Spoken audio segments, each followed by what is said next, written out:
Pancakes here, and joining me tonight on The Stack, I have Joey Anderson, and you can see him in Magnum Wrestling and across the Midwest over the past decade plus. So please welcome Joseph Anderson. What's up, Val? So happy to be here. Finally, I'm on The Stack. Finally. I will bask in your glory. Well, thank you for joining me tonight. I'm super excited when I get to talk to people here that I've been friends with for like 10 years now, which is weird to think about. We're old. Oh, I'm decrepit. We're old. But thank you for joining me. I'm so excited to be able to talk with you and make other people listen to me talk with you. I'm very happy to be here and ready to spill my guts. That's a different show. That's not this. Oh, sorry. This isn't the one where the slime comes out of the ceiling, is it? Depends on what you say. Oh, we talked about this already. So I put on the internet that I was going to talk with you tonight, and I got a couple of comments that I wanted to just kind of run by you and see how you feel about them. Right. First, I'm supposed to ask you, who is your favorite bald man? There apparently is a right answer to this question. There is a right answer. I mean, I love all men of the shiny head variety. Platonic. I haven't met the right one yet. I guess I shouldn't say that. But right now, the one bald man who has my heart is the one and only Bogart, Deathmatch Daddy himself. He has. I have kissed that bald head several times. Well, I mean, not surprised. you guys have been. I've seen you guys as partners more than once. Mm-hmm. Tag team partners, not other variety. Not that there's anything wrong with that. I told you that in confidence, and I'm gonna need the video back. No longer trusted with it. I mean, once something's on the internet, you can't get it off. Oh, the jailboat sex tape. Oh boy, that's a doozy. It's actually just two guys getting winded drinking beer. That's what it is. Two guys with bad knees and Brian with 900 hernias getting blown up. The other question I was supposed to ask you, and I'm going to see if you can guess who messaged me to ask you this question. Okay. But I'm supposed to ask you about sharks. Alyssa?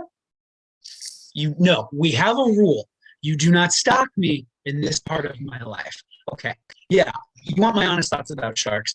There's a good friend of my wife. I've known her for a long time. Her name is Alyssa. Shout out to her. She's getting married here pretty soon to a great guy.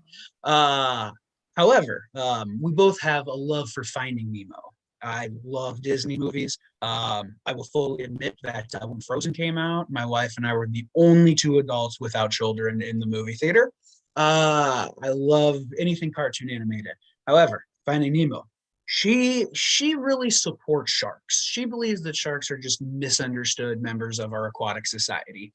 I, however, fully believe that sharks are mindless, brutal killing machines who care about one thing and one thing only, and that is shredding small fish to pieces. She's always tried to make Bruce like the misunderstood guy from that movie, and no, Bruce is the antagonist in that movie. Short-lived, but yeah. So, anyways, Alyssa, eat a shark's dick. Oh. You feel very strongly about sharks. I'm glad that we got that out of the way soon. I do. I mean, I enjoy sharks. Like, I enjoy good heel wrestling. But, am I going to let a shark watch my kid? No. Are you sure? Well, I mean, I guess if I got to know the shark. Also depends on how much I like the kid. I mean, depends maybe on the type of shark. That's true. There are some very docile sharks. I was recently in the Gulf of Mexico. We went on a little vacation in Florida, and my dumb ass a week before we left was like thinking there's like 2 or 3 breeds of shark, in the species of shark, and no, like 75, and 3 of which will swim right up to you. You won't even know they're there. I'm a land man. I'm a landman. Yeah, I'm a land man. I love to walk them. I love to skip them. I love to hop them. I got nothing. Welcome to a few minutes inside of this. Woo! So now that we've got those questions out of the way, All right. what was a young Joseph like? Oh, young Joseph. Oh, wild-eyed, full of passion. Way too much evangelical Christianity, and yeah, I was full of a lot of it. No, Joe was a good kid. I grew up in the Midwest in Iowa, in Des Moines, South Side. And growing up, I've always loved professional wrestling. So up until about probably 7 or 8, I lived a normal kid life, and then I joined a gang for life, still in. Should have been repping my colors tonight. And it was at that moment that I just completely fell in love with wrestling. And so like every decision that I made from that point on always had wrestling in mind. You know, the friends I hung out with, the extracurriculars, the sports I played. Got to be home on Monday nights. Got to be home on Thursdays. Now now you got to be home every night of the week. But love sports. Love playing football. Like I said, grew up in the church. No longer affiliated with the church. Hope that doesn't make you less of a fan of me. I will credit the church for kind of making me the man I am, though. You know, it did teach me some respect, some discipline. I think it's probably where some of my compassion and empathy began. I think life made me the person I am, though. I just kid who just really loved the Green Bay Packers too. That's another big passion of mine. And video games. You know, I lived that all-American Midwestern football player, dating the cheerleader life, and till I graduated high school. And then I found out I loved beating the shit out of myself. So we were talking right before you got on that you've been wrestling for 15 years. Can we cut me open and count the rings? Does that work with people? You only get to try once. I don't think we should do that, but I think that there are other ways we can figure it out for sure. But like, how did you decide to pursue wrestling? Like, what made you decide to go from I like wrestling to I am going to be a wrestler? Probably like 13, 14, like most people. You know, I started in the backyard. If you're young and watching this right now, please do not do what we all did. There's an entire generation that grew up, millennial generation, that by the time they're 70 will not be able to spell backyard wrestling. So please, you know, wait, get in the gym, work on your body, work on your diet, take some gymnastics classes, learn how to roll, but wait until you're in an actual ring to try this. But you know, all my friends were obsessed with wrestling, and actually, there's a gentleman by the name of Alexander Payne. He got his start at Ring of Honor. Now wrestles kind of on the East Coast area, and he and I kind of came up together with another guy named Hunter Matthews was his wrestling name. He trained over in Illinois. He didn't last long, couple-year career, and he got out. But I know Payne's still working, and so we had this path that we graduated. We were going to pack our bags, move to Philly, and go to the Ring of Honor school because CM Punk was training then. And my life right after I graduated high school, I was going to give it a year, kind of wait and see. I was going to school, trying to come up with that plan B. And in the meantime, I had broken up with my high school girlfriend and started dating what would become my college girlfriend. And I decided that maybe sticking around home to see how that worked out and to finish up school would be the thing I'd do. And so he actually moved out there, got there, and CM Punk got a contract from the WWE. So he did train under Austin Aries, which is awesome. So, which I wouldn't have hated training under Aries, but I stayed back. And then, you know, life kind of happened. And then I decided I was going to learn to wrestle here in the Midwest. Took like every camp I could get. I got to say, back in the day, in Muscatine, Iowa, IWA Mid-South and the NWA used to run some fire shows. I mean, you're talking about like Abyss before he was on TV, Tyler Black before he was on TV. I mean, just who's who. Ryan Boss, fucking love Ryan Boss. And that it was the first time I really saw wrestling outside of like Ring of Honor or WWE, where it was an indie show, but I was hooked. And I was like, holy cat. And then I started doing my research and I realized these things are everywhere. This is where guys cut their teeth. And that is when I really decided, like, I want to do this. I'm going to do this. And so I got picked up every camp I could find, trained for a little bit in Des Moines with a company there. And so that kind of fizzled out.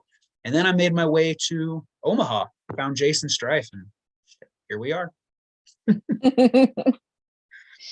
So while you were training and doing camps, like what are some of the things that you've taken with you throughout your whole career, your illustrious 15-year career? And I've made so much money. We'll just say I spent it all on booze and women, right? It's not a lie. I spent it all on booze and a woman. But the best one. The best one. The only one. The one. Things I've taken with me. So I guess the style of wrestling I've always enjoyed is more of that ground and pound, and also with a little mix of, Memphis, a little gimmicky. I love crowd work. And that's one thing I've always taken with me. When I was early on in my career, the way I would actually advertise myself to promoters is, so I'm not the guy you're going to put the match on the DVD. I'm not your work rate guy, but I'm the guy who's there, who's going to work the people in the building. So they may have came for that 5-star indie, all the shit I can't do. I can take it, given it, not so much. But I wanted to be that guy who was there to, whether you loved me or you hated me, I was that guy. I wanted to pull you in. And so really, as I've gone over the 15 years, that's what I've tried to hone and perfect. And those are little tips and tricks I've learned. I had a phase where I tried to be the sexy indie guy. I tried to do all the suplexes and all the fancy strikes and all the reversals. And it was round peg, square hole. And it's just not me. And so that's when I kind of adopted that Joe Dozer, Joey Anderson gimmick. I was like, I can drink beer and fight people. Okay.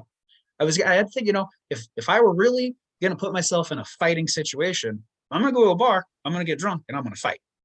It's the only time I could see myself getting into a fight. I thought that's who I'll be. And so the little things I've taken, just those little tips and tricks, and like a way a guy can just blow my mind is when they give me the simplest little trick. We were at a show years ago and Jock Sampson was there. Jock Daddy, love him, the GOAT. Love Jock Sampson. And he probably has no idea who I am. But he gave me this tiniest little trick in a tag match, all about when it's time to make that tag and you're, just instead of crawling to your corner and looking behind you, he gave me just this little tweak. I won't share it because it is a trick of the business. And my mind almost melted out of my nose. It was so simple now. When I tell you, it is so simple. And I was like, oh my God, he's the smartest man I've ever met. Those are the things I love. I try to study spot sequences and things I can steal and rip off. But for me, it's little mannerisms, little movements, just little things. One thing I love about Magnum, and we're talking a lot about Magnum here on this one, the camera work has gotten so much better.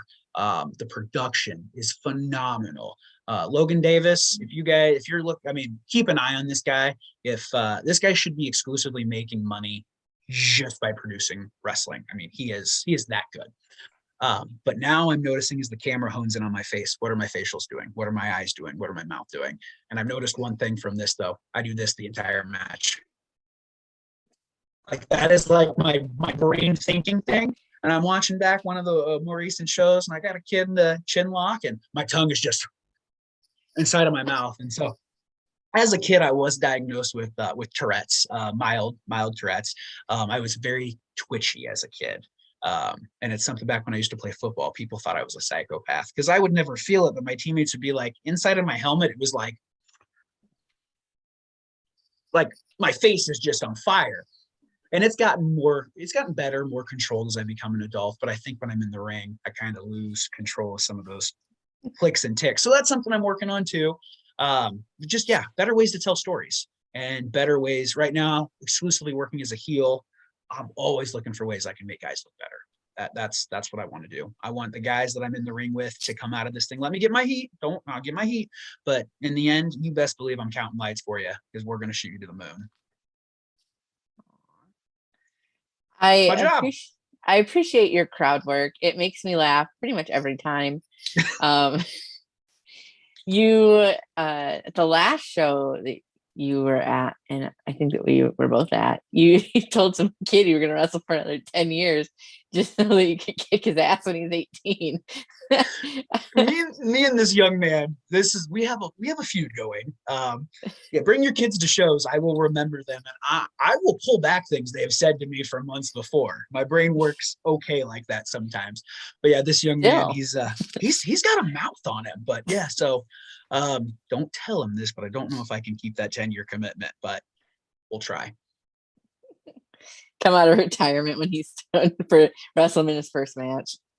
You know what? This I can get behind. If you're retiring, I don't know. I've seen a lot of wrestlers retire and then like not retire and then unretire. So I feel like you retired and unretired. I did. I don't know. It was very like definitely sleep on these decisions if you're out there and you're in a headspace where you're like, I got a couple of bookings canceled. I can't break to that next level. Don't drink and then just convince yourself you hate it, because you'll quit. I cried like a baby for 3 days. And then after a year, I was like, okay, I got to come back. I wasn't ready to be gone. So I have. So the next time I retire, it will not be a retirement. It will be, you just never see me at shows anymore. And that's how you know I'm done wrestling. I just don't see you anymore. I mean, I'll still show up, but I just won't fall down anymore. I'll quit when people quit booking me. That's when I'm going to quit. Oh. So who has had the most influence on you both in and out of the ring? And it can be two different people. I actually, it's funny you say that. So this past weekend, I was actually at a show, Below Zero Wrestling, out of Fargo, North Dakota. Great promotion. If you're in that area, check it out. Definitely check out. They do some really good production stuff too.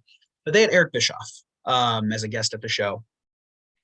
And as soon as I heard that was announced, I started fanboying, marking out. And I really thought about it for a couple of weeks. I was so excited. I was like, why are you so excited to meet this guy? And I actually realized that he is one of the single most influential people in my life. And I told him this. He probably thinks I'm just a fucking complete weirdo now. Great guy, cool dude. He's probably heard weirder from weirder dudes. He probably has, but I'll just never forget. I knocked on the door, I heard come in, and I walk in, and here's Eric Bischoff sitting at this round table, just a dude. And I got to have a couple minutes with him, and basically what I told him, and my answer to you is, as an 8-9-year-old kid flipping through TV, I stumbled upon WCW wrestling, and I was, I knew of wrestling before, Hulk Hogan, the Macho Man, but it kind of passed me. And I found the NWO, and it was the coolest thing I had ever seen. I'm sure my story's like millions of other guys out there, wrestling fans. And I loved Kevin Nash. I love Scott Hall. And I fell in love with WCW, DDP, Booker T. And it wasn't until I became an adult, got a little bit wiser, smartened up about how the business works, that I realized, I think the guy I owe all this admiration to is Eric Bischoff. And I told him that. And I said, had you not been the executive vice president of WCW, had you not come up with this plan to bring in the outsiders to create the NWO, I don't know if wrestling would have ever caught my eye. It was a perfect storm in that moment. And because of that moment, every decision I've made from then on out was wrestling. I wouldn't have met you. I wouldn't have met my wife. We wouldn't be in this moment. I never would have taken a bump. The people that have got the chance to watch me wrestle and support me never would have happened.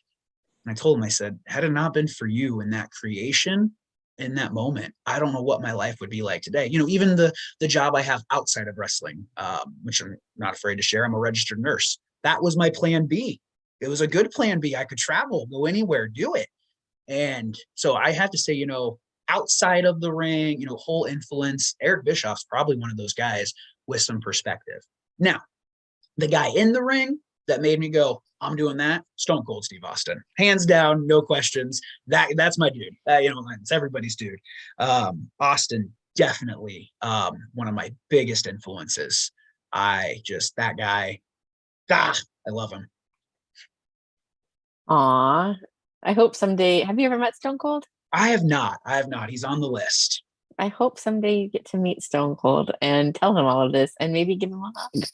Oh God, I there is a bucket list part of me when I got to talk to Eric Bischoff and shake his hand and just, which was kind of funny because the ending of my match got a little wonky, just some miscommunications, and I was a little heated afterwards with someone, and I came through the locker room a little heated, and I walked by just, God damn it, what the shit was that? And there's Eric Bischoff just leaning up against a wall, and I'm like, oh my God, you just made a giant fucking ass of yourself, Eric Bischoff. Oh my God.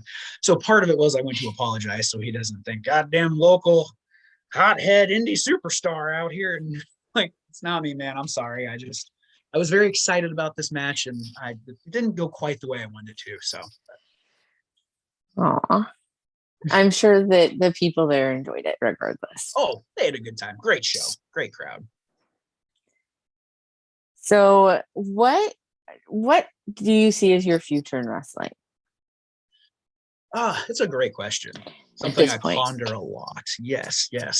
At this point, so I'm 34 as we record this. I feel like I'm 75. I'm running on one bad knee, bad neck, and more concussions than I can. What was your question? Bad joke. Dad jokes. How many got any kids? CTEs do you have? Oh, I'm invested. Really, what I want to do now is I don't think TV is going to happen for me. I don't think a long-term contract, something in the works for me. And at this point in my life, I don't know if that's what I would want. What I want to do is I want to keep making towns. I want to keep going to new promotions.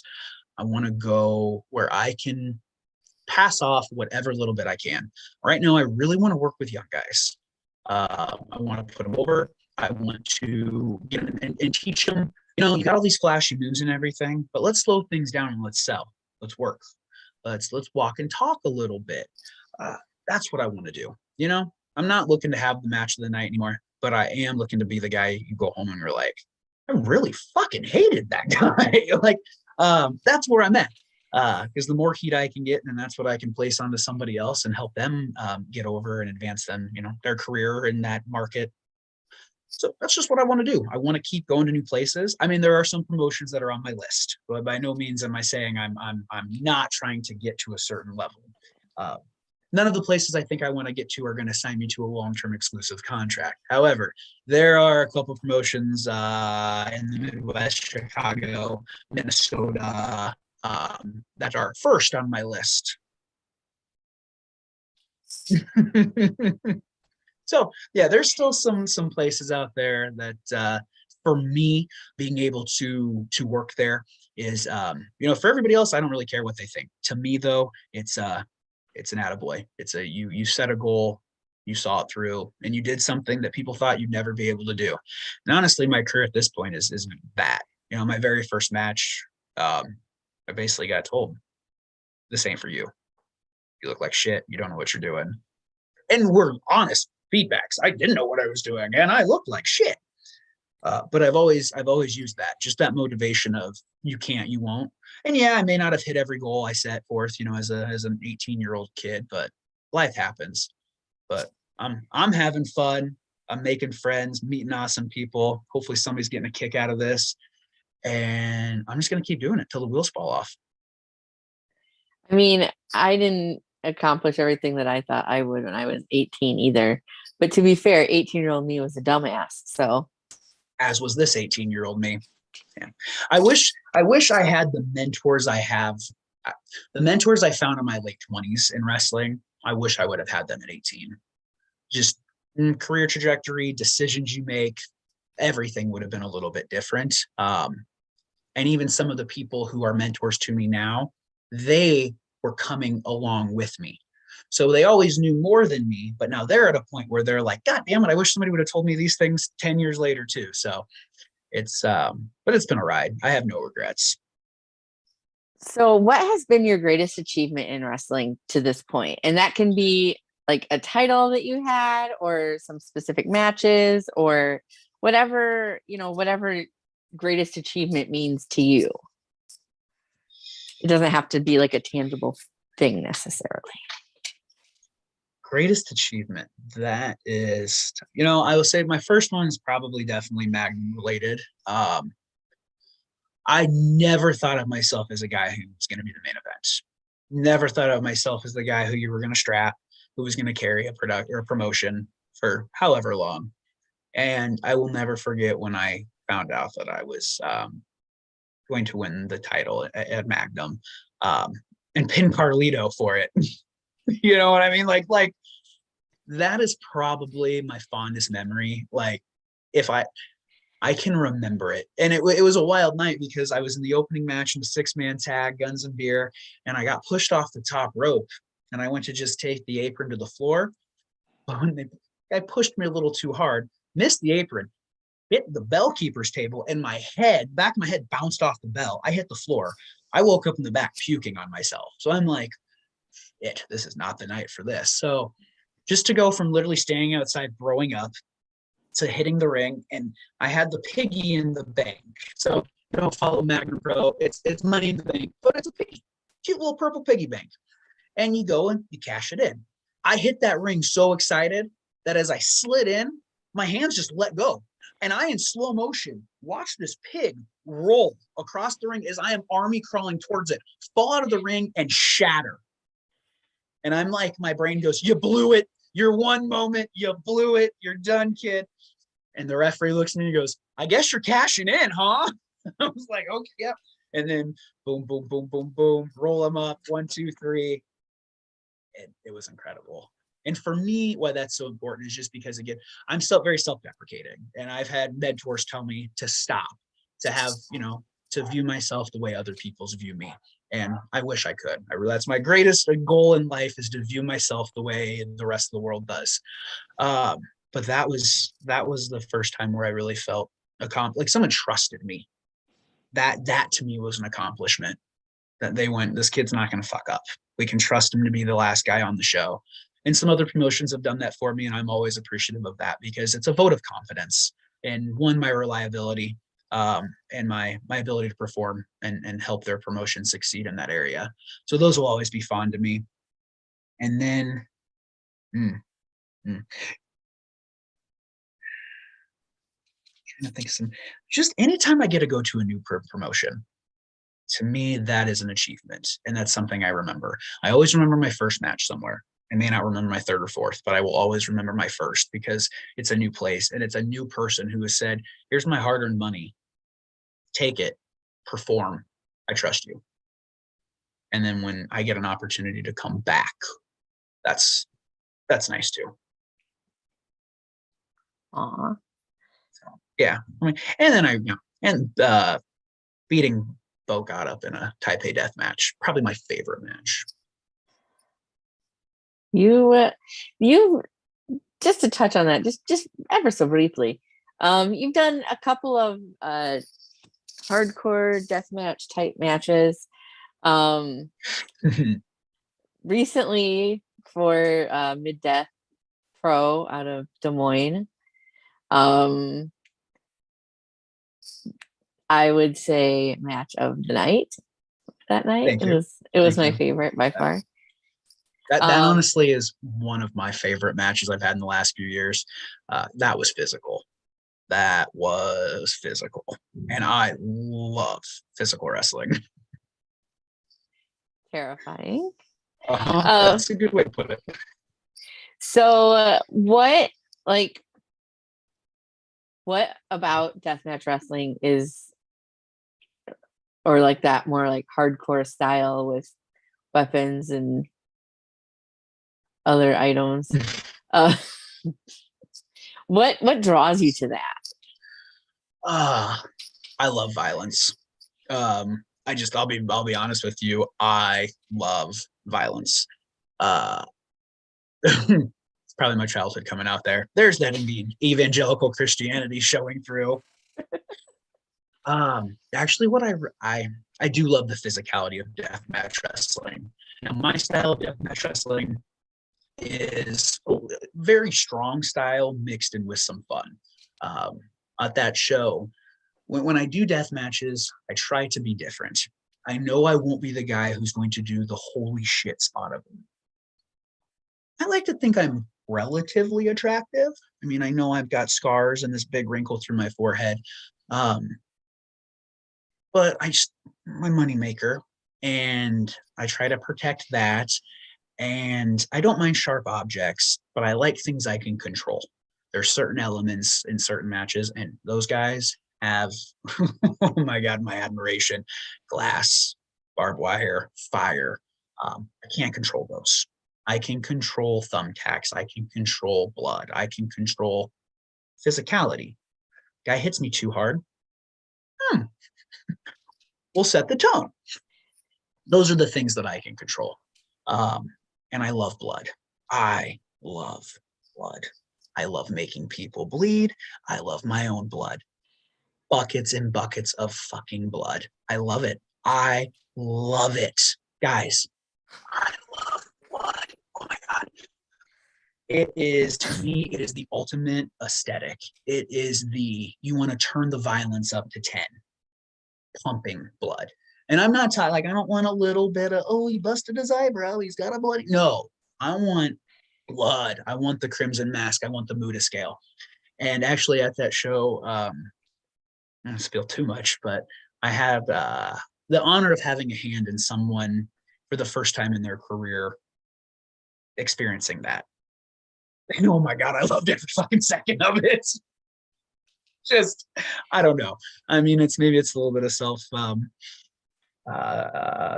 that's a self-deprecating behavior, self-harm. I don't know, maybe that is my self-harm, is my deathmatch wrestling, but I fucking love it.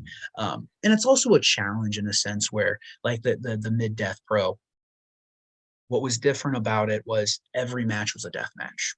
So usually when I have these ultra violent hardcore matches, it's sandwiched in between your nice normal technical wrestling, some high flying, some gaga. So it stands out. It's easy to do. It's the only thing on the card like it. But when you go to an all deathmatch show, that's when it gets, that's what I this new challenge I have where, and I don't know, I might lean more into that too, because how do I take 4 or 5 matches where everyone's doing the same level of violence? How do I separate myself? How do I differentiate myself? And I think at that first mid-death pro show, we, myself and Cito did a really good job of differentiating ourselves from the other matches. I love fucking hitting people, and I love getting hit. It's so much fucking fun. Like I said, for me, I thought it was match of the night. It was, you brought something out of your opponent that I didn't think that they could do based on what I had seen thus far. And it takes a skilled person to be able to do that. And you know what? Props to him too, because I didn't think it was there either. And I have so much respect for him after that one. It wasn't, I mean, the kid can go, the kid can work. He's a great wrestler, great gimmick, great look. I kind of told him the same thing too. I'm like, you're real fucking pretty. We gotta protect this. He is. I was just gonna say, you two are both very pretty. Like, that was probably the prettiest death match in history. I mean, I'm a soft 7. He's a solid 9. So I had to protect the face. It was the first time I fought in a single bathroom stall too. That was fun. Really? Yeah, I've never fought in a bathroom before. I'm just in there thinking to myself, oh my God, I'm Chris Benoit. And then I was like, terrible reference, out of the bathroom.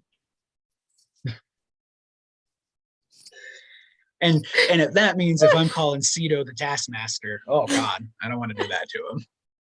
No disrespect to Kevin, but ooh. He is not one of the prettiest wrestlers in the world. No.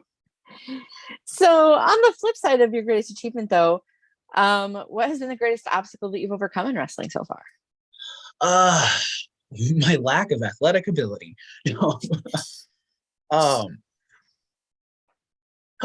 Twofold, and they're both myself. Well, let's get real for a second. We talk about this outside of here. I'm a manic bipolar. It makes my life interesting sometimes. Right now, it's a very interesting time in my life due to that. So always weathering the storm of my own emotions and my own anxiety. But one thing I found with professional wrestling is it was also my greatest drug. It is my freedom. It lifts that weight off of me for that time I'm in there. And then tearing my knee a couple of years ago, I was so ready to quit. I looked at my career and said, you may have peaked. I don't know if you can go up from here. This is expensive. This is painful. This is a long road to recovery. And are we going to do all that just to go back out there and possibly tear it again? And I said, yes, we are. And so those two have been, and then just my kind of how I broke into the business, how I trained, how I came up, taking several years to get in front of the right people, a la Jason Strife, to learn how to get booked, how to talk to promoters, how to present yourself as a professional, things I was up against. And then psychology, match structure. I think that's still everyone's greatest Achilles heel. And what's hard about wrestling, and if you're watching this right now and you're thinking to yourself, maybe I want to become a wrestler one day. The problem with wrestling is your absolute best is never enough. You can go out there and have, in your opinion, the greatest match you've ever had, the greatest moment, the greatest pop, whatever you want to call it. And there's always someone who's going to do it better. And there's always someone around to tell you that you could have been better. Wrestling is a very dog-eat-dog world. I got in the nursing hearing that, the old eat the young. No, in wrestling, everyone eats everyone. Everyone's a competition. Everyone's a spot you're trying to take. And so you find people you trust and you love. And then you find people that you despise. And then there's everything in between. And it's always kind of keep everybody at arm's reach and feel each other out. For the most part, everyone I've met in wrestling has been incredibly genuine, generous, giving, just fun to be around. But we all watch each other when we do something really well. There's a handful of guys that I cannot wait to get signed because I'm going to live vicariously through them. And to me, it'll be like, if one of us made it, we all made it. And not a lot of guys have that attitude, I don't think. I think there's a lot of disingenuous people in wrestling, unfortunately, because while we're happy for someone for getting a spot in the back of our mind, that could have been our spot. So those are some of my greatest hurdles. It all kind of filters back into how I process the world and information. I always think that being based in our area is kind of an obstacle because there's only so many places you can go. There's only so much attention being put on the area. And we're just so far from everything else that it's almost a little prohibitive sometimes. That's where, that's my next closest booking. If it's not Omaha, I mean, it's 4, 5, 6, 12 hours away. I mean, I'm not complaining, but I mean, I could pack my bags and move to Philly and, hit major wrestling shows within a 6-hour drive, but those markets are saturated and it's cutthroat out there. It's hard to break in. And, that was the plan originally. Like I said, when I graduated school was to go to Philly. I could go to the West Coast, but at this point in my life, I've got to balance uprooting my entire life to go do that. I know that weighs on a lot of guys that I talk to now, they're getting sniffs, the Fed's calling, AEW's calling, they're getting tryouts, things like that. And in the back of their mind, it's like, my wife, kids, job, bills, like shit, I got life. So to me, that I'm almost glad in a way I don't have to deal with that anxiety in my life right now. Yeah, if you're gonna go before you have all that shit. Right. I mean, I could go. I don't have all that. I mean, I got my wife and my dog, but no babies for this guy.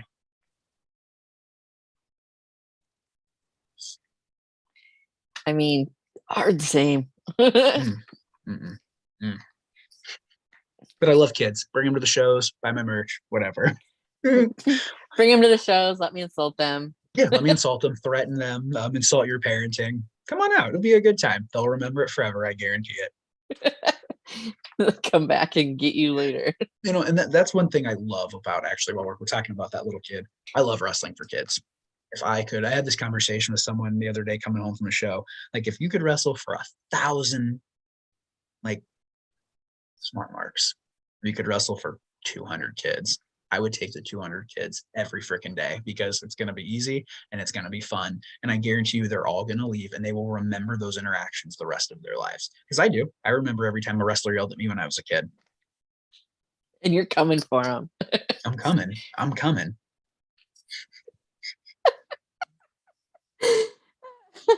I'm not coming for Bully Ray. There is not a chance in hell.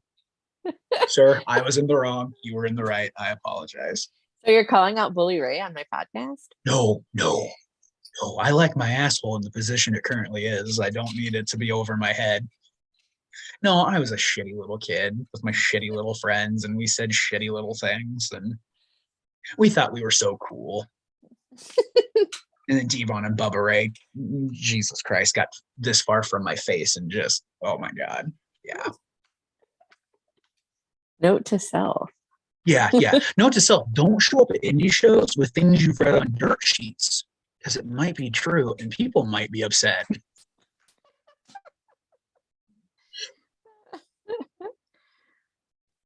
So, switching gears just a little bit. All right. If you had an action figure of yourself and it was one of the speaking action figures, what would you want it to say and what accessories would it come with? Okay. Can it be a copyright infringement? Can we work out a deal? Yeah, sure. Okay. It would definitely say yee yee. Yee! Yee Nation, Earl Dibbles Jr., if anybody doesn't know where that originated, look him up. That is not my creation. It is the creation of a hilarious country singer and his alter ego. It would definitely say that. Maybe something like there's a snake in my boot. There's a dew in my boot. It's a callback. I'm using my shoe as my drink holder right now. And probably just, somebody get me a beer. I think that's a pretty straightforward one.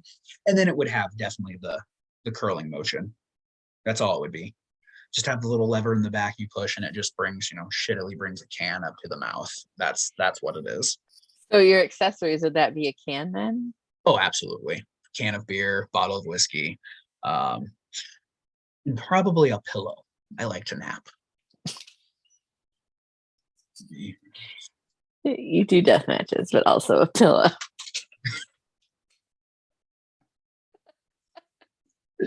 And I would want it to have the most obnoxious 8-pack of abs. I mean, I want an action figure that is so jacked and lean. Like when people look at it and then look at me, they audibly laugh because of how not it is. That's yeah. But would you want it? Now, if it was a Joseph one, it would be suited, but no motion because I don't pander for people. But would you have the tattoo on the action figure? No, I would not. Actually, if there's one thing, I have a Packers tattoo. You might have caught it. You may have caused you to throw open your keyboard. I don't know. This is one of those like 18-year-old decisions that came from a young man who had not yet figured out his priorities in life. I love the Green Bay Packers. I love professional football. But as a nearly 35-year-old man, it is very clearly just a game to me. I'm now watching people play football that are 10, 12 years younger than me. The only person on my favorite team older than me is the kicker and the quarterback and a tight end that's going to play till he's 100. Fuck football, but no, this would not. If there's one thing I could redo, it would be this tattoo right here. Because one thing would never get me signed? This tattoo right here. Because I don't think the powers that be want to pay every time this shows up on TV. You have to get like an armband to go over it. Yeah, I know. So no, that yeah, no. The rest of them though, absolutely. Got to get the relentless tat in there. The 18th birthday tattoo, the weird tribal thing that I don't even know what it means. Yeah. I stopped getting tattoos once I turned 30 because I was like, oh shit, I gotta live with this. And I'm just not creative enough. I am jealous of people who can put all their favorite pop culture things on their body. Because what I secretly want is just to run around with a sleeve of Godzilla and Star Wars and just all the wrestling and Pokemon and all the things that I really genuinely love. And I gotta be like, okay, you're a grown man. Let's just do that in the privacy of our own home. Aw. Yeah. I mean, yeah, give me some Pikachu ears right on my left ash cheek. Let's go. I thought you already had those. We could have used it. We could have said it was because of your podcast. I went, it's all right. We'll find another one. That's OnlyFans content. It's old. You know what? I found out. I'm not going to name names. Speaking of OnlyFans, this is where it's going to start to freestyle. I have a feeling. There is a certain well-known professional wrestler, and his wife, very randomly and casually, if you're watching right now, I'm talking about you, motherfucker. You know I'm talking about you. Casually said, "Do you know that he and I have an OnlyFans?" What? I think I do know who you're talking about. And I went, no, and I am not interested at all in seeing it, like at all. And then she goes, well, did you know that he has his own? And I was like, fucking send me the link now. Like, that's the one I want to see. Because I'm going to find it. I haven't found it. It's very well hidden. But when I find it, I'm going to send screenshots of his own junk to him. That's what I'm going to do. Well, after we're done recording, we'll circle back to this. Uh-huh. Because I have some things that I think I need you to confirm. And also maybe some things I should tell you. So I like where this is. So we'll circle back. Can we get the stack after dark? I think that's what we need. But that is a premium platform. If I'm going to bury my friends publicly, you're gonna have to pay for it. Let's just. Yep, motherfuckers. Mm-hmm. I have Cash App, Venmo, and PayPal. Look, you know what these hands don't have in them? Hot dogs. Okay, let's go. What kind of motions are you? Those are hot dog motions? Oh no, this is how I got my first title. I'm a quick learner.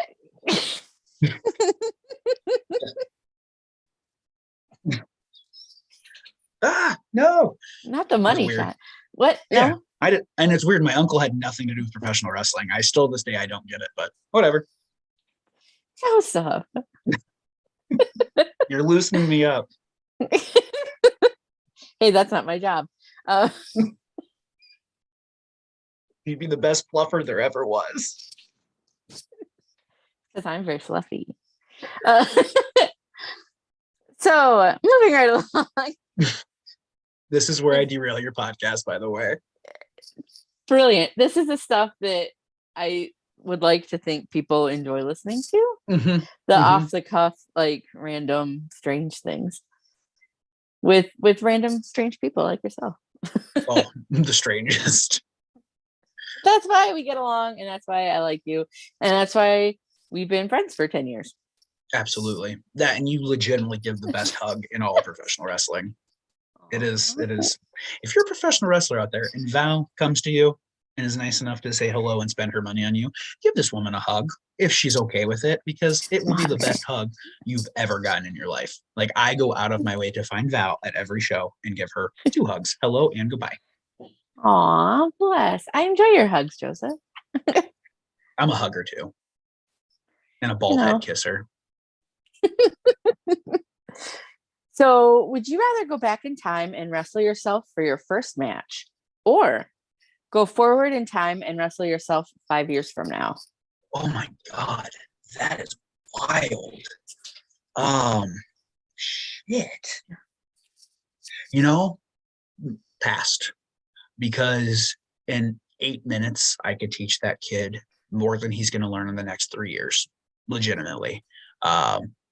5 years from now, I don't know what that would look like. And given the direction my body feels now, that's probably not going to be a very entertaining match. Definitely young me. There's just those little tips and tricks we talked about earlier. I could fill that kid's head with so much shit, he'd explode. I mean, just to, as I'm shooting him off the rope, just to give him some life advice, Duck one and watch out for that bitch. Don't worry, she's not watching. I'm sure not. No. That is someone from my past. No one in my present. I know you're not talking about your beautiful wife that I love. Oh God, no. No. Just some other people who hindered my my professional career, we'll say. Bitches. Bitches. Nah, men suck too. We all suck. Humanity sucks. Everyone can be a bitch. I've been one right now, I think. Not to you, but yeah, I'm gonna just say okay. no. Okay. All right. So, if you could create your own title, what would it be for, and how would it be defended? So, what would you call it? Would there be any special stipulations? Like, I think it would be kind of like a bar fighting champion. It'd be a solid mid card title. It'd be a fun. It'd be a not necessarily like a let 'em up kind of match title, but it would be more of a strong style title. It'd be a match that would be defended in with some lax rules, with more of an emphasis on punching each other in the head than catch as catch can. That would I gotta come up with a cool name for it though. However, Joseph Anderson could definitely create some form of pompous ass title. But then I'm treading into those murky Ted DiBiase infringement waters. I'm trying very hard not to be the Indies MJF right now too. I'm really trying to separate myself. I'm not some silver spoon rich kid. I was a fucking hillbilly who figured out how to invest his money. Okay. I'm still country as fuck. just got to get a couple of beers in you. Oh, that southern accent gets it going. Jodos are still in there.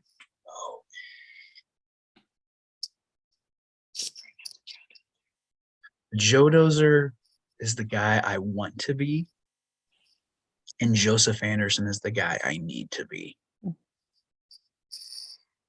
And Joey Anderson is the guy that you are, and you are lovely. I really am. Mick Foley. That's another guy, another influence. I am so sorry, universe, for not saying his name. That's another guy who definitely heavily influenced me, and right now I am slowly becoming him. I mean, I walk with a shuffle. Not all of that. I'm, not teeth knocked out, but just like I'm kind of losing grip on reality and which me is running the show, and sometimes even in my day-to-day life. Sometimes I have a mentality of the Dozer, and then sometimes of the pompous asshole Joseph, and it's interesting. The greatest gimmicks are one you can just be extensions of the real you, or sometimes you make the real you an extension of your gimmick. Wow, it's getting deep here on the stack. Art truly imitates life, or life imitating art. Whatever, how those both work, because I don't really know who's in control most days. And that's not schizoaffective. That's just me not quite knowing which one of my fictional characters I should let out today. So, what is the wrestling word that you use most outside of wrestling? So many, I'm sure. K5, I say way too much. Shoot.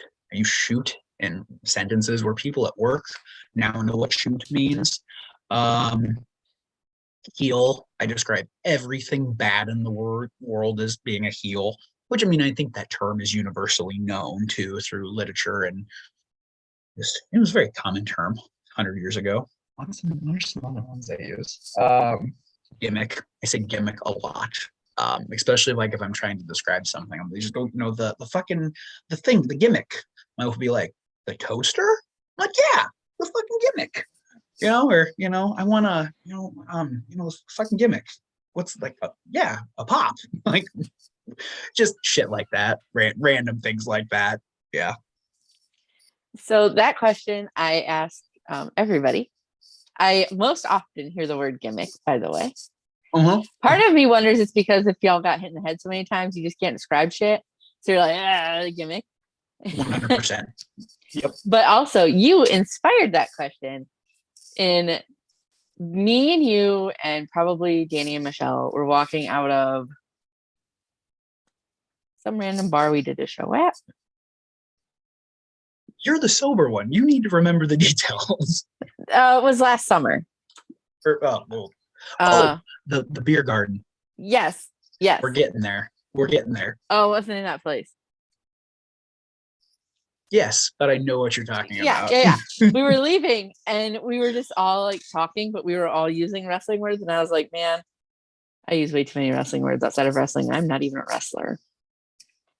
It's to me, I think like before I was ever a wrestler, I was using wrestling terms because I thought I was in and I was cool. And I've heard old school guys talk about, you got to protect the business. Don't use the fucking, the terms in front of the marks, which I hate that word too, fucking marks. You're not marks. You're people that are nice enough to pay your fucking hard-earned money to watch me fall around for 40 minutes, like 40 minutes. Like, yeah, right. Like Joseph, when was the last time you had a 40-minute? Yeah, that's me putting my boots on. There's 40 minutes of work. Good God. Now I see all you kids wear kick pads. Shit. To be a real man and get some boots. Damn 30 eyelets later. That's one leg. Yeah, it's just that's one of my favorite things too. And I tell people like about wrestling who aren't involved in wrestling. And I'm like, yeah, I guarantee you, especially women, I own underwear that costs more than anything in your closet, and I own boots that cost more than anything in your closet. And then I think secretly I cross dress for fun on my weekends, which not here to judge. Which again, we're just spitballing. Magnum show we had at the brewery. Oh my God, we're talking about achievements and just favorite moments. That show and that moment I had was incredible. I mean, so set the stage. We did it was kind of like a brunch show with bottomless mimosas. I've never wrestled for so many women in my life. There were probably 150 women and like 4 men, these 4 husbands that I got drug into this. And what was awesome was it was wrestling. And then in between we had, there were some drag shows with some incredible performers, and me being the evil guy that I am, I said, I get here and I realize I'm wrestling the impeccable Donnie Pepper Cricket in the worst drag I've ever seen in my life. That was my dress. And this was all done in good taste. I want everyone to listen to this. No, I mean, their performers were a part of this. And I pulled the gentleman aside, Joe DeSante, who helped throw this whole thing together. Big shout out for Joe. And I said, one of these women have got to kick my ass. I mean, we have to blend these two together. And he got the wheels turning, and I came up with an idea. And I mean, she was so on board for it. The only thing I regret is when we're in the back and we're going over her spot to come out, and after I do my dastardly things and she comes to make the save, which what a reaction. I mean, this is just, I could never wear whatever it was she was wearing. There was so much skin showing, and she was just beautiful. And just watching her drag this chair down. But in the back, we're going over it, and I'm so worried because, people outside of wrestling, when they get physical in wrestling, they don't bring it. If you've ever watched anybody not who's an actor or a celebrity, very few times do they bring it. Usually get like a little whiff like that. And I'm just thinking, if she comes out and gives me just this little love tap across the back with this chair, this play is going to fall flat. So I just kept telling her, you have to hit me. You won't hurt me. Swing for the fences. Val, no. She swung through me. Holy shit. She hit me. And I was like, God damn, she used to be a 5-star fucking athlete. Holy shit. Yeah, one of the hardest chair shots I've ever had in my life. But it was incredible. And I hope we get to do it again sometime. Oh my God, I just went off on a complete tangent right there. I'm sorry. Oh, no, don't be sorry. That's like the fun. Like, I have questions because some people I need to have questions with, right? Like some people I need to have questions with. People that I don't know as well, or sometimes people that aren't comfortable. But number one thing I know about you is that you're very comfortable talking to people. Number 2 thing I know about you is that we just know each other because we've been friends for so long. So for me, like the questions are just kind of there, but like that stuff, like that's the good, like that's my favorite part of like doing a podcast. Daniel's like little stories out that like, where else would you tell that? Yeah, exactly. Like, I'm going to tell a random person and they're going to be like, you fought a drag queen? You're a piece of shit. Like, you know what I mean? Like, no, context, friends. It's all, and believe me, I got my ass kicked. Um, I will say though, what made me laugh is after she laid me out, because I made the challenge that I could fight any woman in the room. I mean, I'll go old school with it. We don't have some of those old school just heat seekers, and that's what I love on the indie scene. You can get away with it more so than TV, where somebody's going to clip me saying that and make me the ultimate bad guy. What I love about wrestling too is a person can say something in a promo in a match that might be a little 2022. But the great thing about psychology is after I get the shit kicked out of me and left laying in a puddle of my own oomph, the great lesson to society. People who say bad things have consequences, you know? And to me, that's why I love being a bad guy, where it's like, the good guy's always going to get their come up on me, because that's the story we're telling. And I will always, always, always do that. But I loved how she pinned me. So she lays me out. I laid the challenge out. She comes out, hits me with the chair, and then she does the Chris Jericho, 1 foot on. But as I'm laying there laid out, I feel the daintiest little high heel just like on my forearm. And I'm like, oh, she's pinning me so cute. She's afraid she's gonna hurt me. And then Donnie goes, no, here. And then I feel just a hoof in my balls.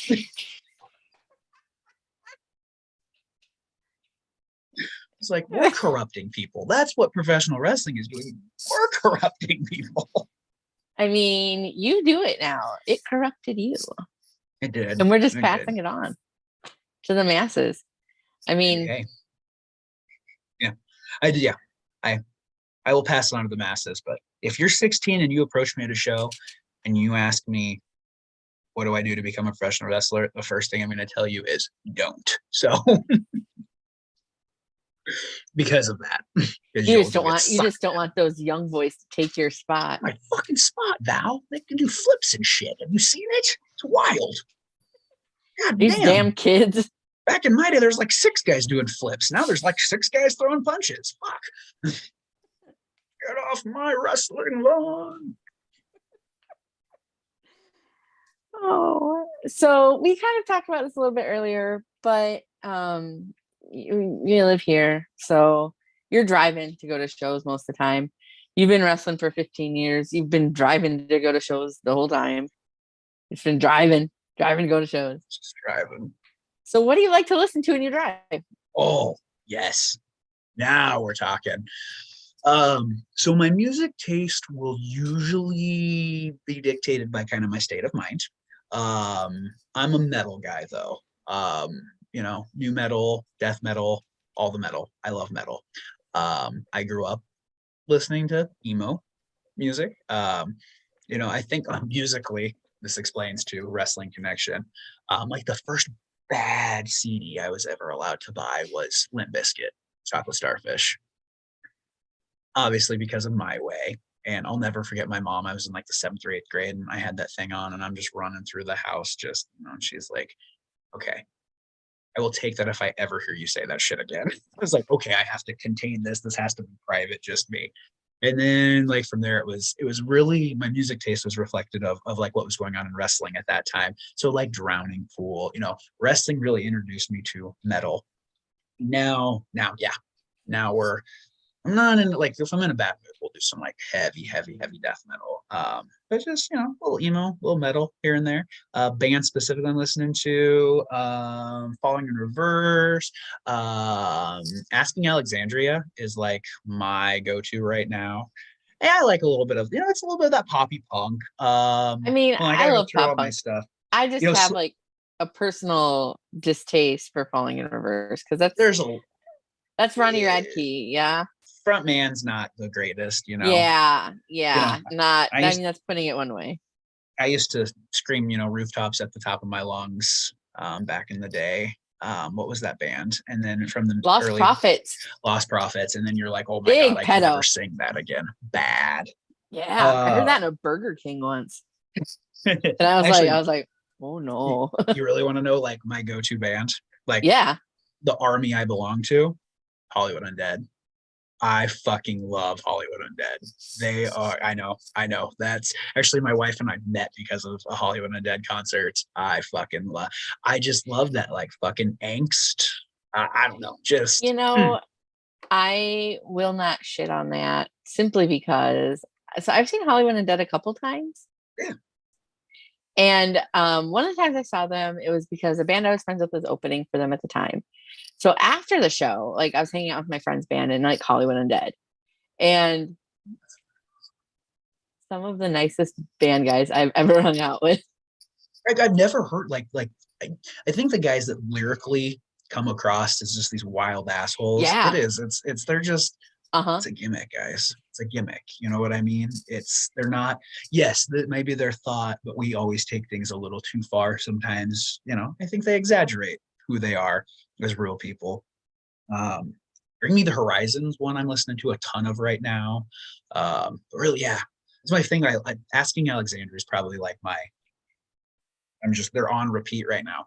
But what I hate is that they're two different bands, but they're the same band.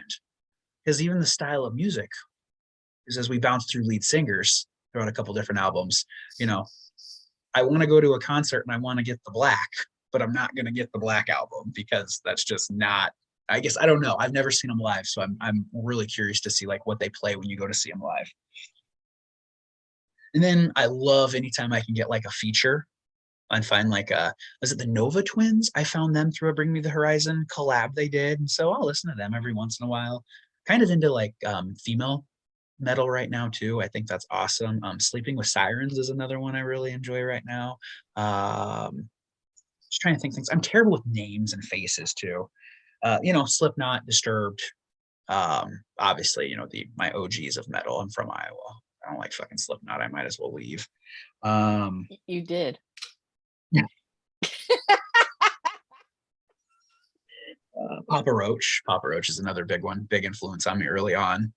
I listened to a lot of Papa Roach when I was like a bitchy 15-year-old. Yeah. It's a little poppy now, but I mean, everybody gets that way if they want to go mainstream. I'm always late to music too. I'm not like a scene guy. So like by the time I find a band, I'm like, oh, this is like a 4-year-old fucking album. I wish I would have had this in the moment. But I'm okay with it. I'm getting old too. Like, music's not my life. And podcasts. I love podcasts. Wrestling. Bischoff, pretty much the fucking Conrad series I'm down for. And I love my favorite podcast is Small Town Murder. I'm gonna give them a cheap plug. It's two comedians, they're assholes, not scumbags, and basically they take horrific small town murder stories and they make a comedy podcast out of it. It's done in such great taste. They do it meticulous research. It's wonderful. And then they have another podcast called Crime and Sports, where for 3 hours it's a mini bio of a dumbass professional athlete, and they just cover all the dumb shit they did in their life. And they do wrestlers, which is awesome. I mean, they've covered Marty, Kurt Angle. I mean, the list goes on and on and on. So much dumb shit in professional wrestlers' lives. Oh god, and it's endless. It's like it's never ending. The people that they could cover. Yeah, so I'm a pretty typical guy. Trying to think what my guilty pleasure if no one's in the car. 2000s boy bands. What would you say is like the most surprising song on any of your playlists? The thing that we would go, oh, you listen to that? There's some random 80s music, some random 80s pop. Like it'll be like metal, metal, metal, soft rock, metal, metal, metal, Higher Love. It'll be something like that. It'll just be very random songs spread out that just make me feel good. Sia. I like Sia. I know that's more of her like very airy, breathy kind of songs. Steve Winwood is not a bad guy. No, he's not. I have and then like a random like Backstreet Boys song from like 1997 will kick in. I'll be like, what just happened? But if you're in a car full of wrestlers, they will sing along to Backstreet Boys. Oh yeah, they will. Oh, the most hardened, scarred death match, still with glass stuck in their fucking eye, will sing My Way at the top of their lungs. Or what's the fuck? Oh my god. I want it that way. That way. I want it that way. My Way. Limp Bizkit. I mean, that too. Wow, that's a good. You got some fun questions. I like these. Thanks. So I'm a Snackosaurus Rex. I love snacks. I'm a snack girl. What are your like favorite snacks? Like coming home from a wrestling road trip. Oh, okay. Like So one of my when you stop at the gas station, like what are you grabbing? So it used to be corn nuts, but I actually got banned from eating corn nuts on the road because I have a problem with keeping track of all of the corn nuts. Yeah, ask Big Sean about that sometime. I fucking somehow I lost more corn nuts than I ate, but it was How like they many? kept multiplying.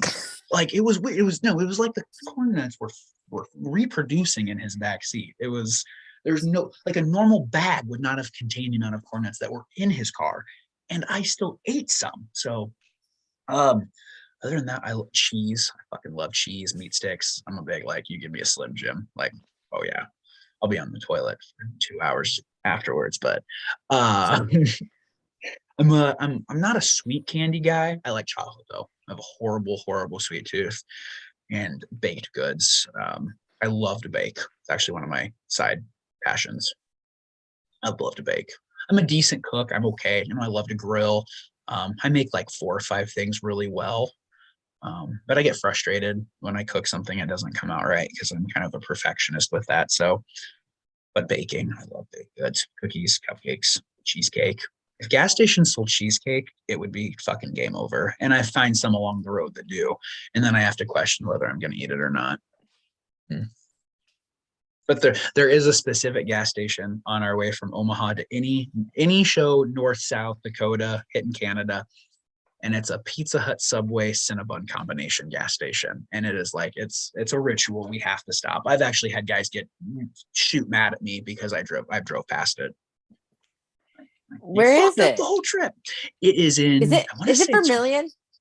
Is it the one? Is it the coffee cup? Yes, you know it. I've been there. I'm from South Dakota. Every time I go home, I drive by the coffee cup. Sometimes I stop. So actually, anytime I wrestle in North Dakota, what I'll do is I'll get mini cinnamon buns and I'll put them in my bag, and they're like my post-match reward. Aw. I'll eat a little, my little carb lobe after grueling 8 to 10 minutes. Yeah, no, the coffee cup. I would like. Coffee cup is a good road trip stop. If everyone was like that, it would be wonderful. But yeah, if I meant like a QT, I'm a big taquito guy. Those little fucking corn dogs they have. Chef's kiss. Casey's Pizza hits the spot every time. Yeah. When I'm on my way home from anywhere, like if I can find a Casey's, no matter how late it is, I know there's a very good chance I'm gonna have at least a slice of like old cheese pizza to eat, and it will be delicious. And don't sleep on Casey's tenderloins or their sausage sandwiches, because basically just take the sausage from the pizza, mix it with the marinara, throw some cheese on, put that thing through the oven. It's pretty good. For like $4, it's not a bad sandwich. I would smash that. Oh, smashed a few in my day. Oh God, now you got me hungry. Why'd you go and do that? I haven't ate yet today. What? Eat. I eat like once a day. Is what Joseph, it is. We'll talk about that later. Nurses don't stop. Who are your road buddies? Like who are you going to go out? If someone says, Joe, bring me a carload, who are you bringing? Oh, so the OG car. If I could pull anyone I want from any point in time, it's gonna be me, Duke Cornell, Sean Nautilus, and Bogot. Now, if I can throw a couple extra people in that car, I want to get me some Donnie Pepper Cricket in there. JC Slater is one of the. He's just fucking great to have in a car. He is just the epitome of innocence without being innocent whatsoever. If you don't know Slater, if you know him, you know exactly what I'm talking about. Great car guy. Just a guy who won't shut up in the best of ways. Like he keeps the ride fun. Like I love it. And I've been riding with some young guys here lately too. I've really been enjoying that. With Brixton Nash and Big Kyle and Jamison McGregor and Nino Hatchet. Heal up, buddy. heal up. We'll see you soon. Tore his arm. That sucks. But yeah, just guys that are cool. I can tell you who I absolutely never want to be in the car with again, but Ooh, his name's probably been on your show before. is it somebody we can't talk about because he did some things? Oh, fuck that guy, just top to bottom. Yeah, no.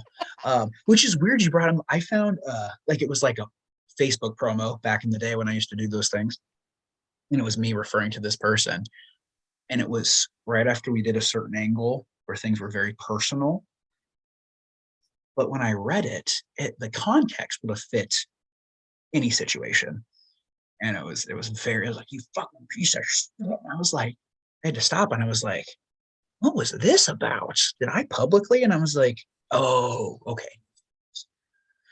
No, you might know who they are.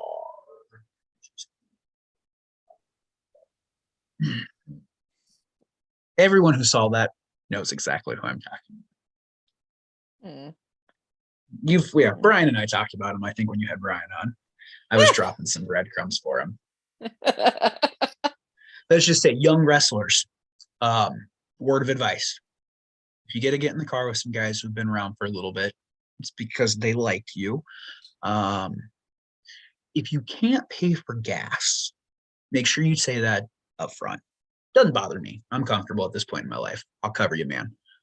But if you can't contribute for gas, and every time we stop at a gas station, you buy $30 worth of fucking shit, we're going to have a conversation when we get home. So just some little shit like that certain people do that annoy the fuck out of me. Don't make me late. Control your fluids. I know that sounds weird to say. If you're in the car for 12 hours, we have a schedule to keep. We have to get there by call time. Learn to hold your fucking piss, or don't drink a gallon of water on the way up. And coming home, we really want to get home. So don't ask to pee every 5 seconds, or learn to piss in a bottle. So road etiquette with Joey Anderson. Actually, I think I can tell people more, like when it comes to advice. People ask me for advice. I have way more what not to fucking ever do than to tell you how to do something. But I can definitely tell you mistakes either I've made or I've watched other people make. That's my contribution to the next generation. Don't fuck up like me. But that's important too. It is. It's and I find not a lot of kids get taught that aspect of wrestling. They know etiquette in the locker room, they know etiquette in the ring, they know how to work a great match, but it's like your trainer didn't tell you the rules of the road. Mainly what it means when I pull over and take my pants off, but that's another story. Stop. Sorry, I was kidding. No, you weren't. It's like, they feel a little uncomfortable on a car ride sometimes. It eases the tension and it lets them know they're one of us. I will always try to make someone uncomfortable in the nicest of ways. It's an icebreaker. So, do you have any pre-match rituals? A couple. Like I fight myself into the boots for 40 minutes. That happens before every match. And then about every third match, I'll put my boots on and I forgot I don't have my knee pads on yet. So we do the ritual all over again. Those are my favorite ones. I've actually almost quit wrestling mid-boot. Just like, I'm fucking done. This is it. So we do that.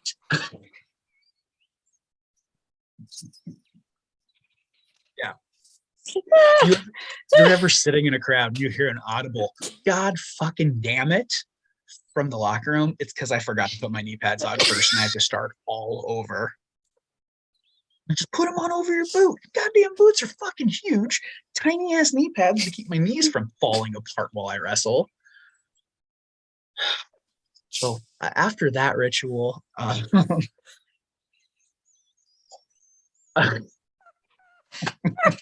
shit, I got her.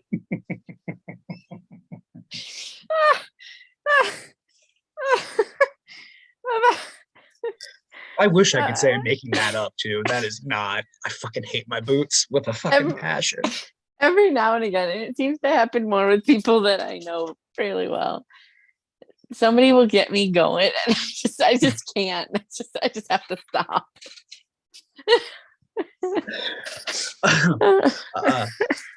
And there's oh, shit, I can't get her back. We lost her.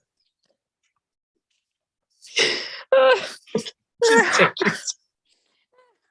I think I'm okay. So the boots. The boots.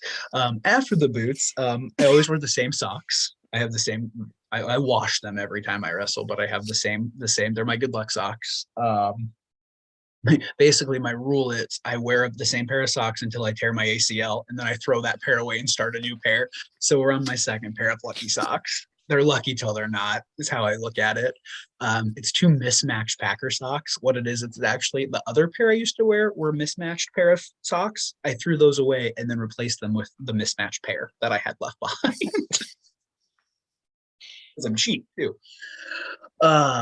And then there's a certain group of guys that I've come up with, and we have kind of like a secret handshake we do before anybody walks through the curtain. And it's just like a little, basically it's I love you, be safe, see ya, on the other side, kind of. And then usually I also need a couple of minutes to myself, more of a kind of find myself, get that in that right headspace, kind of turn it on. As you can see, I'm kind of a fun-loving guy most of the time. I make, I take life kind of lightly because life's always kicking my ass. And so, to become that vicious, malicious person, it's in there. I just have to I gotta go to that place to get them. And then when I'm done, I gotta put them away. Gotta stay inside the ring. But yeah, nothing too wild. So what is your favorite move to take, and what is your favorite move to give?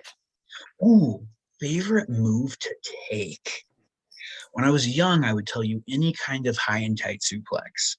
As a 35-year-old man, I will tell you no high and tight suplexes. So probably my least favorite move to take would be anything where I land here, this general region. It's a fun move to take. Honestly, I love taking stuff off the top. Kind of always, when it's done right and you can build to that moment, like a big superplex, I kind of get off on that, like, got that big free fall and you don't know when the ring's going to hit you. One of those moments where it's a split second, but life seems to slow down, like 500%. Love stuff off the top rope. Pile drivers. I like taking pile drivers if I know and trust the guy because they look so vicious. Duke Cornell gives a phenomenal fucking pile driver. Then favorite move to give, Sky High. My favorite move to give people because I really don't have to do that much work. To me, it's all about the safe landing, guiding them down, making sure we take a nice flat, even bump. But what I love telling guys is this is your bump. I get low and I explode. How high you want to go is totally up to you. And I've had 2 instances where I've lost them. They jumped so high as I pushed. And what I mean by I lost them, I throw them up and their shoes are here. Their fucking boots are at my forehead. And it's oh my God, I have to get them, pull them back down so we can land the bump safely. I just love that. To me, it's how high can a guy get? And now I'm and I love D'Lo Brown, huge mark for D'Lo Brown. If you don't know what the Sky High is, that's you for not respecting D'Lo Brown. Basically, it's a big up, sit out spine buster. I mean, nothing wild, but yes, D'Lo. Fucking love D'Lo Brown. I love D'Lo Brown. I was a huge D'Lo Brown mark when I was a kid. I do the thing with my neck, but I'll break it. Mark Henry, some sexual chocolate. The 90s. What can I say? That's my favorite move to give guys, just because it's a nice high impact. It looks fucking cool as shit, and not a lot of guys are throwing it right now. Fair enough. So I know you've been around a while. You've been to a lot of wrestling.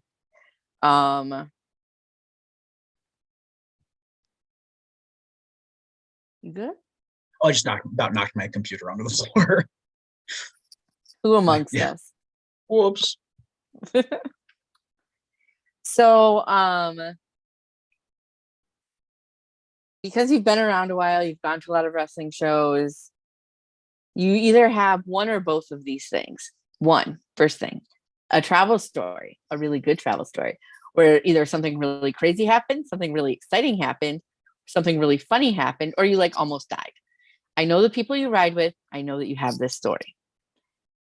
Second story, you show up to a booking and you get there and you go, what in the absolute fuck is this? So now is your time, Mr. Anderson, to tell your delightful road stories. Oh my God. I'm going to give me a second here because one, I need to make sure I can tell them. Two, I need to find. If you need to censor any names, go right ahead.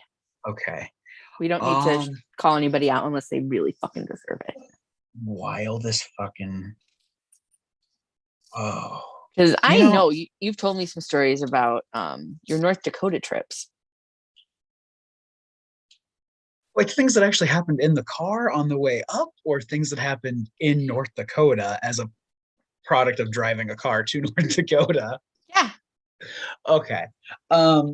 Yes. So ultimately, my absolute fucking favorite place to go of all time is North Dakota. I know people are like, North Dakota. Why not North Dakota of all places too? There have been some incredible promotions from back in the day, outlaw wrestling to fully loaded wrestling to where we are now with Cloud9. And we used to do these double shots back in the day. So every show you would go to, you'd work Friday and Saturday night. We would all fly to get there because if you were the first car that got to the show, you got to be the bar room.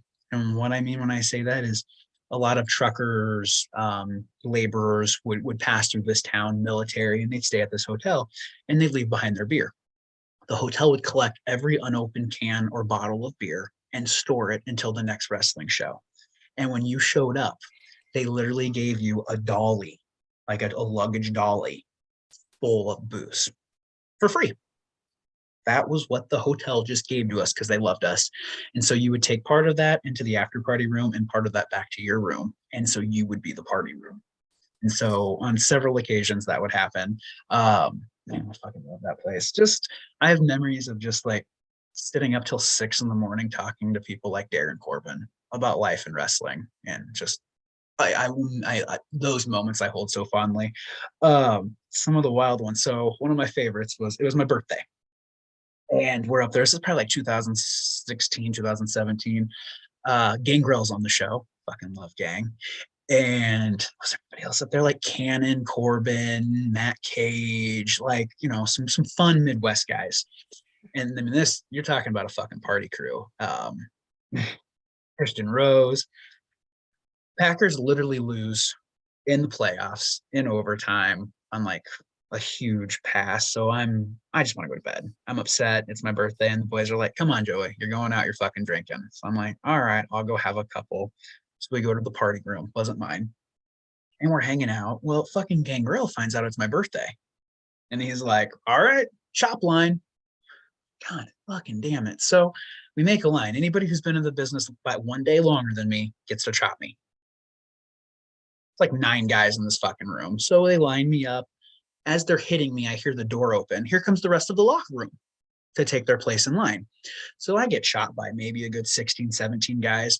The go home is Gangrel, who fucks me up. I mean, chop, chop, chop, chop, chop, punch, punch, punch, punch, elbow, elbow, elbow, kiss, happy birthday. I mean, the 8-year-old in me is like, I just got beat up by Gangrel on my birthday. Oh my God. Well, right after Gangrel does that, so the company at the time is ran by 2 guys. And one of them's kind of like the booker, one of them's kind of like the promoter, the money guy. Well, the booker guy, the story guy, jumps into the last second, he chops me. I've never seen Eric Cannon let the air out of a room so fast. It was amazing.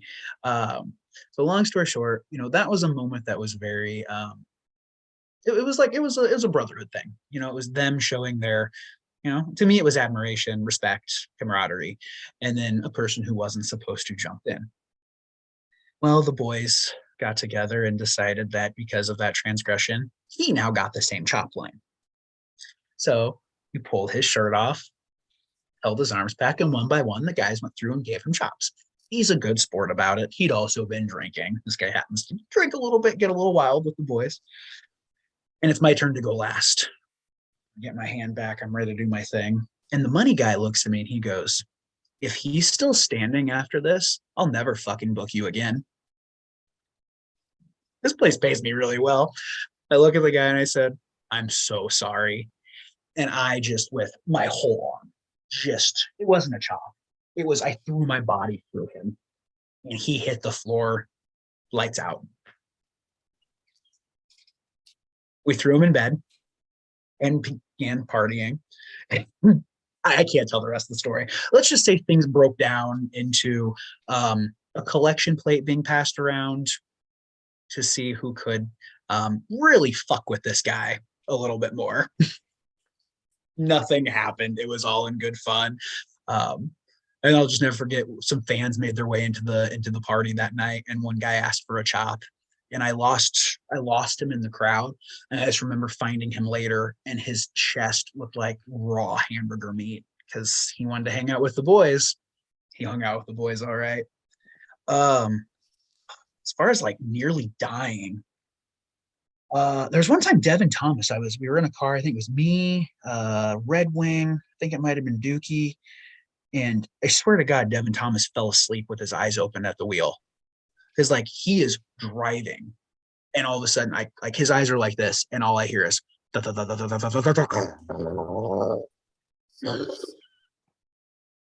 I'm like, fucking falling asleep, man. I don't know what happened. Well, because we hit so much shit, we're like, I can see our exit to Omaha as we blow a tire. And so we get out and we're like, well, let's change this thing. We're like, we got fucking Red Wing. What do we need a tire hitch for? Let's just, kid, lift the car, your freaking house. So we've got Red Wing under there. The tire like lodges and jams. And so we do have the thing up on the jack. Well, Red Wing can't get this tire straight. So he just starts hitting the son of a bitch. The car falls off the lift. It drops. And there's just like 3 seconds where no one says anything. We look at each other. I'm just like, is Red Wing alive? And he's just, yeah. This one missed his. I mean, he's under the car, and the car is like here. Like you can't. He's like, not get a piece small of paper. man. No, he is huge. I mean, he probably would have been fine. He'd have just pressed the car, with that, mother in distress strength and thrown it over a hill. And then the one that always gets me to this day, it was probably 10 years ago, but me and Duke Cornell were coming home from a show, and we stopped at a gas station, and I think it was a figment of our imagination, because we walked in, and we always refer to it as the wrench station, because we walked in, and I'm telling you, it's like a gas station, but there's nothing there. Like, I mean, there's like a Snickers, a half drinking Diet Mountain Dew, and some old ass coffee. And I'm like, what the fuck? So I buy the fucking half drink Pepsi. I'm like, let's get the fuck out of here. And I go back and get in the car. And if you've ever been anywhere, Duke Cornell, boys who have ridden with him, you'll know this. This dude will grocery shop at the smallest gas station you've ever seen. Like, he will walk around and touch he is in the moment with his snack. And back then I used to say, why does it take you all fucking day? You're going to leave with the Danish. I know, I already bought it for you. Let's fucking go.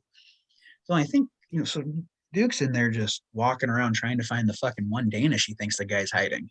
Well, as I'm paying for my, the lone Pepsi in this place, dude has one long dangly earring. And I shit you not, hanging off the end of it, probably about this big, is a fucking wrench. And I got back in the car, and we both looked at each other. And as we back out, he just looks at me and he goes, did we almost get raped? And I said, yes, we did. And we peeled out. We've never been able to find this gas station ever again. Ever. The only thing I can think is we were in the middle of Nebraska. The middle of and we were maybe an hour outside of Omaha. I cannot remember which direction. Either they tore it down, or we stumbled into some freaking Twilight Zone shit. When I saw Wrench, I was like, this makes no sense to me. Because Wrench on the outside looked like every bad 1980s indie wrestler you can think of. The mullet, the hair. I'm big, but I'm big. And then he turned his head, this dangly earring. Just twinkle in his eye. Just a little too now for me. So yeah, we got the fuck out of there. So I wonder where it was. But also Maybe you like glitch in the matrix. Or it was just collective psychosis from concussions. The both of you though? I know, right? I mean, maybe we just convinced ourselves afterwards it happened. I don't know. Weird. Yeah, I mean, Duke back in the day, and that and getting pulled over every time I step foot in Missouri. Not me. I'm never driving, but Duke would be in. I swear to God, we couldn't get through the state of Missouri without meeting one of their finest. And we came up with a plan, but we never got to execute it. I am pale. If you catch me outside of tanning season, I am ghostly pale. Like in your puff is God sign back there. That is what my chest looks like. The white on is there. And so he said, if we ever got pulled over again, we're just going to tell the cops that we're speeding because I'm going into a diabetic coma. My blood sugar dropped. And I would just, drool a little bit and just lay back in the seat a little wide-eyed. And I'd be like, God damn, your friend's white as a ghost. Get out of here. Get that boy a Snickers. Never. So if you're on the road, young boys, just do whatever you can to get out of a ticket. Yeah. Or that, okay, we almost did die one time. I almost got shot by a cop. What? Yeah. Well, this was, again, Duke was driving. And we had a referee from back in the day named Scott Crowther. And we're driving. We're Scott. Yep. Old ginger ref. He was a good ref too. Like, I wish he would have stuck with that guy. Actually, probably could have been on TV now. He was a really good ref. Yeah. Well, sometime we'll do a podcast about referees specifically because you want me to air some grievances. Young referees, I have some grievances to be aired with you. Holy shit. Do not fucking ref in shorts. I swear to God, I will not fight the guy, and I will legitimately fight you if I see your ass out there in shorts. Black press pants, dress shoes, tuck your shirt in, buy a belt. Okay? Maybe a watch. Crazy. Okay, off that, man. You're not a part of the show. You are, but you're not. Don't get over. Your job is to make sure you're the referee and we follow the rules. They're not there to see you. What was I saying? Where was I going? I just got on a tirade about fucking. You're talking about getting almost shot by a cop. Oh, almost getting shot by a cop. Yes. So unless that's happened more than once. We're like my first time driving a car. I'll tell you that story next. Yeah, legit. I was stopped for terrorism. Legit. 15 years old with a learner permit. But so this time we are like a block away from my apartment in Ankeny as we're rolling through from a Magnum show back in the day. And we're sitting at this one light. And Scott goes, oh, yeah, if you flash your lights at it, it'll trigger it. Because some lights have siren detectors on them. So when they see flashing lights, they flip green to help traffic moving. So he hits the thing. Boom, lights hit behind us. The fucking cop, like turning in the lane behind us, who saw what we did. So pulls us over. It's cold. It's wintertime. Scott is in the back seat. The blanket over the top of his lap. Laying over the top of him. The cop gets up to us. He's looking around, blah, blah, blah. Scott keeps like fidgeting and adjusting. And I know if the cop's watching. All of a sudden, the cop like takes a step back. He's like, can you take your hands up from under the blanket? And I'm like, holy shit, stop fucking moving. Don't fucking move. Like, this guy thinks you have a gun. You're doing the one thing cops do not want you to do. And he starts wrestling around again and is not pulling his hands out. And the cop is getting more agitated. We finally get him to take his fucking hands up from under the blanket. No one gets shot or tased.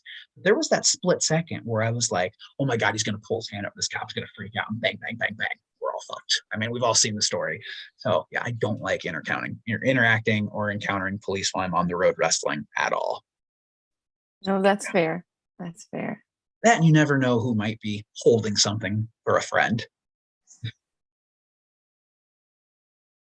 Surely not anybody that I would know. No, we hang out with just society's best. We're all upstanding citizens.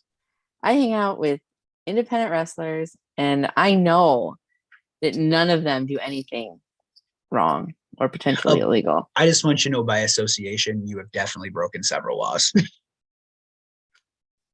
Not me. You may have even covered up a murder. I don't know. I'm just putting it out there. I am sweet and innocent. Not intentionally. Not intentionally.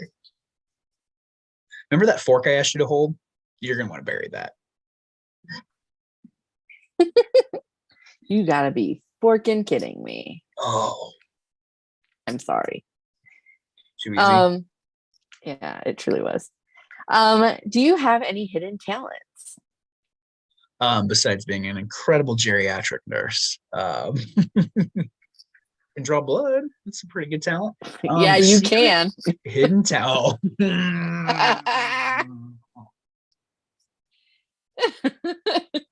Start asking the old people before I put that bevel into their skin. Did you get paid for this? Did you get a little extra in the envelope? Is this your first time gigging or? Oh, I've done some hack jobs on people. My God, old people's veins, they look great until you right as you go in and that fucker just goes just flattens or it just rolls away from you. It's yeah. I've left some nasty hematomas before when I was younger. Hidden talents. Could sell you just about anything, I think. Other than that, I'd make a fire preacher, but I don't save that for people. I've got a really good evangelical preacher I can do. I actually have someone I work with who wants to take me to Africa and open a church. She's from there, and she said we would make obscene amounts of money with what I can do. But I have a conscience, so gets me every time. I don't really know if I have any secret hidden talents. Besides being painfully average, that's a talent. No, I don't know. I think I have the ability to brighten any room that I walk into. I know that sounds like it's not like a talent, but I pride myself on being able to kind of gauge the temperature of a room and bring it up if I need to. Sometimes at my own expense. There's a joke in wrestle. there, but I'm gonna leave it. All right. I mean, don't step over it if I left it out there for you. Now's not the time and place. Gotcha. So, just a couple more questions, and then you'll be done talking with me if you want to be. I'm having fun. So, if you could go back in time, what would you tell a 10-year-old version of yourself? Oh my God, so much. Try. I mean, really, really try. If you want this, you've got to be willing to sacrifice everything for it. I wasn't prepared for that when I first broke into the business, that those who make it, part of the reason why they make it is the sacrifice they make. They leave behind a couple chunks of themselves.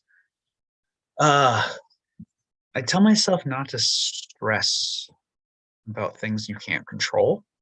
And I tell myself, I know this sounds weird, don't invest as much in your family because in the end, they're not going to invest as much into you. And to not listen to the naysayers. I think a lot of times when we're young, people who are influential to us kind of have us already pegged for what we're going to do in life. And if we don't, kind of follow that path that they thought we should follow, then they're disappointed or they're upset or, they kind of shit on what you do. So just to be strong, to be independent, and to really try. Like if you want this, give it your all, because you can't go back and redo that. And to leave the fucking church, you're gonna waste so much of the next 10 years in that place.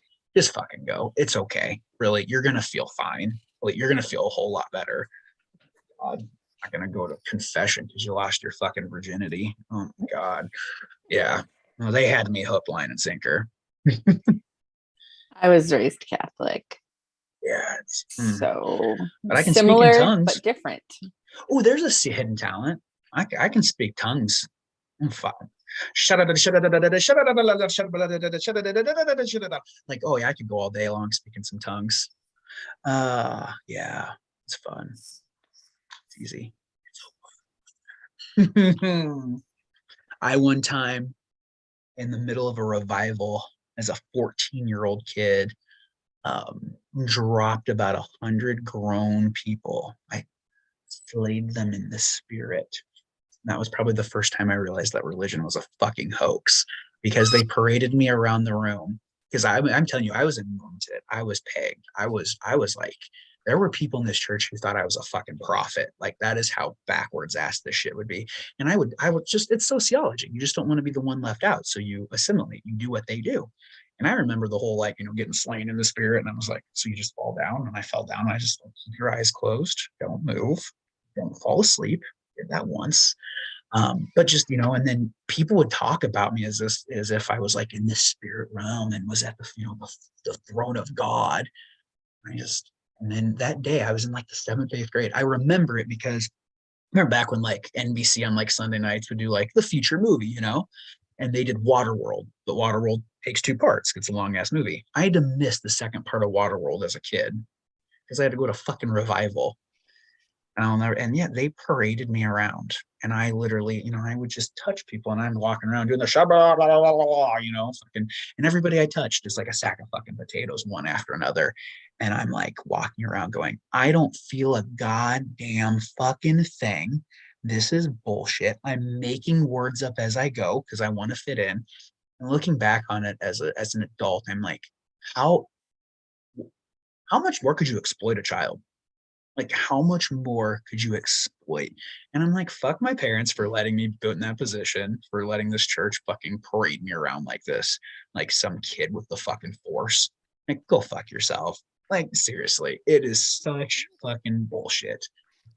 That's when he first learned to work. Dude, I'm telling you, the church makes the best preachers would be the best workers. They really would be.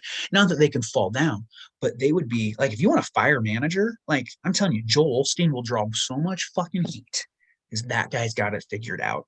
I mean, that is like the top of the shit mountain when it comes to fucking scam artist preachers. But yeah, I had pitched in Omaha a while back. I mean, Pat Powers he did it and ran it a little bit differently, him and Preston with the PP connection. But I had basically pitched like not to the extreme of with what they protest, but like a Southern Westboro kind of fucking wrestling preacher gimmick. Not where I would chastise people because of their lifestyles, but just the typical heel bullshit. You all are sinners for drinking, but my whole idea was I was going to be this huge false prophet.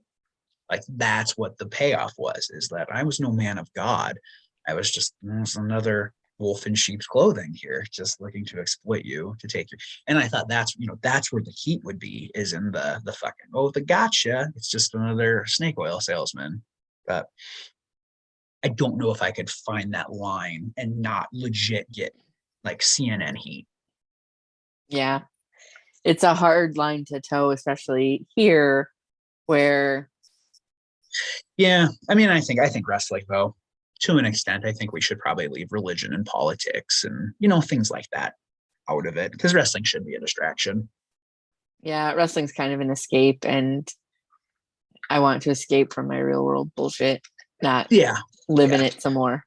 I mean, the political gimmicks, I get them because, especially with the last president, as polarizing as he was, there's a lot of those gimmicks that kind of started to pop up. And because it's easy heat, everybody hated it, or it's, you get the opposite reaction. I don't know. Not really what I'm going for when I wrestle, but I work with it. So I see how it works and why it works. So what is the biggest animal that you could take in a fight with just your hands, no weapons? And you can pretend it's attacking you, if that makes you feel any better. I mean, I have a 10-pound wiener dog with IVDD, and I'm fairly certain I would fuck his world up. I love my dog. I'm kidding. The biggest animal, goddamn, I want to say, man, I could probably take down a boar, but man, they got some tusks and some sharp teeth. I don't know. Need a big docile animal. I also love animals. I'm not out here trying to. Do I got to kill it, or can I just wrestle it to the ground? Just so it's not attacking you anymore. It can be to the ground. It can be run off. Subdue it is what you're saying. Yeah, so that you live and it leaves you alone. Oh, definitely like a doe. I mean, I think a solid like bitch slap to a doe. I could take down a full grown doe. I might be getting a little heavy in my britches here, but I could probably take a buck. Like an 8 point, and not like a 12, 14. Fuck that. I'm gonna get ran. I'm gonna get impaled. Many small creatures, squirrels, rabbits, mice, bugs, anything that this big. Multiple. I could take 2 or 3 ants at one time, I think. What if they're the bitey ants? I don't want to fuck with that. No aquatic animal. I can swim, but just for pleasure and survival. I'm gonna go with probably a buck. It's about as big as I think I'd want to fuck with. Fair enough. I'm sure people are like, a bear. Do you see me? A bear would fuck me, then eat me. Like, no, would get destroyed. I get a lot of bear, I get a lot of dogs, and I get a lot of kangaroo. See, I wouldn't even want to think about fighting a dog because I am a dog person. I love dogs. Like, if my ideal, I'd win the lottery and I would open up a ranch and it would just be a giant rescue for dogs. It would just be me, my wife, and 200 fucking dogs. And I would never adopt them because I can't let them go once they come into my life. Just be dog heaven. You just hoard them. Yeah. And kangaroos, I've seen those things. They'd fuck me up. I don't, I don't know. I got hands, but I don't have hands. I don't know if I have kangaroo hands. My ground game's pretty strong, though. I could probably, if I could get it on its back, I could probably subdue it. That's what I say about my wife, too. You've never said that about your wife. I could just get her on her back. I could subdue her. I love your wife. Everyone does. I secretly think I'm in wrestling just because people want to see my wife. Well, it doesn't hurt. Weird. I go to bookings. They're like, "Oh, you didn't bring your wife?" I was like, "Did you book her or me?" Oh. She is a very, very special person. So, how do you take your pancakes? What do you like in them and on them? Oh, here we go. I've been waiting for this one. Are you gonna break my heart, Joseph? No. I fucking love pancakes Okay. in really any way you can present them to me. So as a traditionalist, if I was just going to go to like an IHOP and I just want some pancakes, get me a stack with some butter and some syrup, just like some real maple syrup. However, if you're going to like whip up like a nice light little cream, maybe some nuts, maybe a little caramel sauce, you want to start layering and stacking, fuck yes. Because my thing though, like if I'm eating breakfast, I have to remind myself I'm eating breakfast. But if I'm just gonna get like a big old stack of pancakes, I'm gonna make it like a fucking cake. You know what I mean? Like it's gonna be dessert.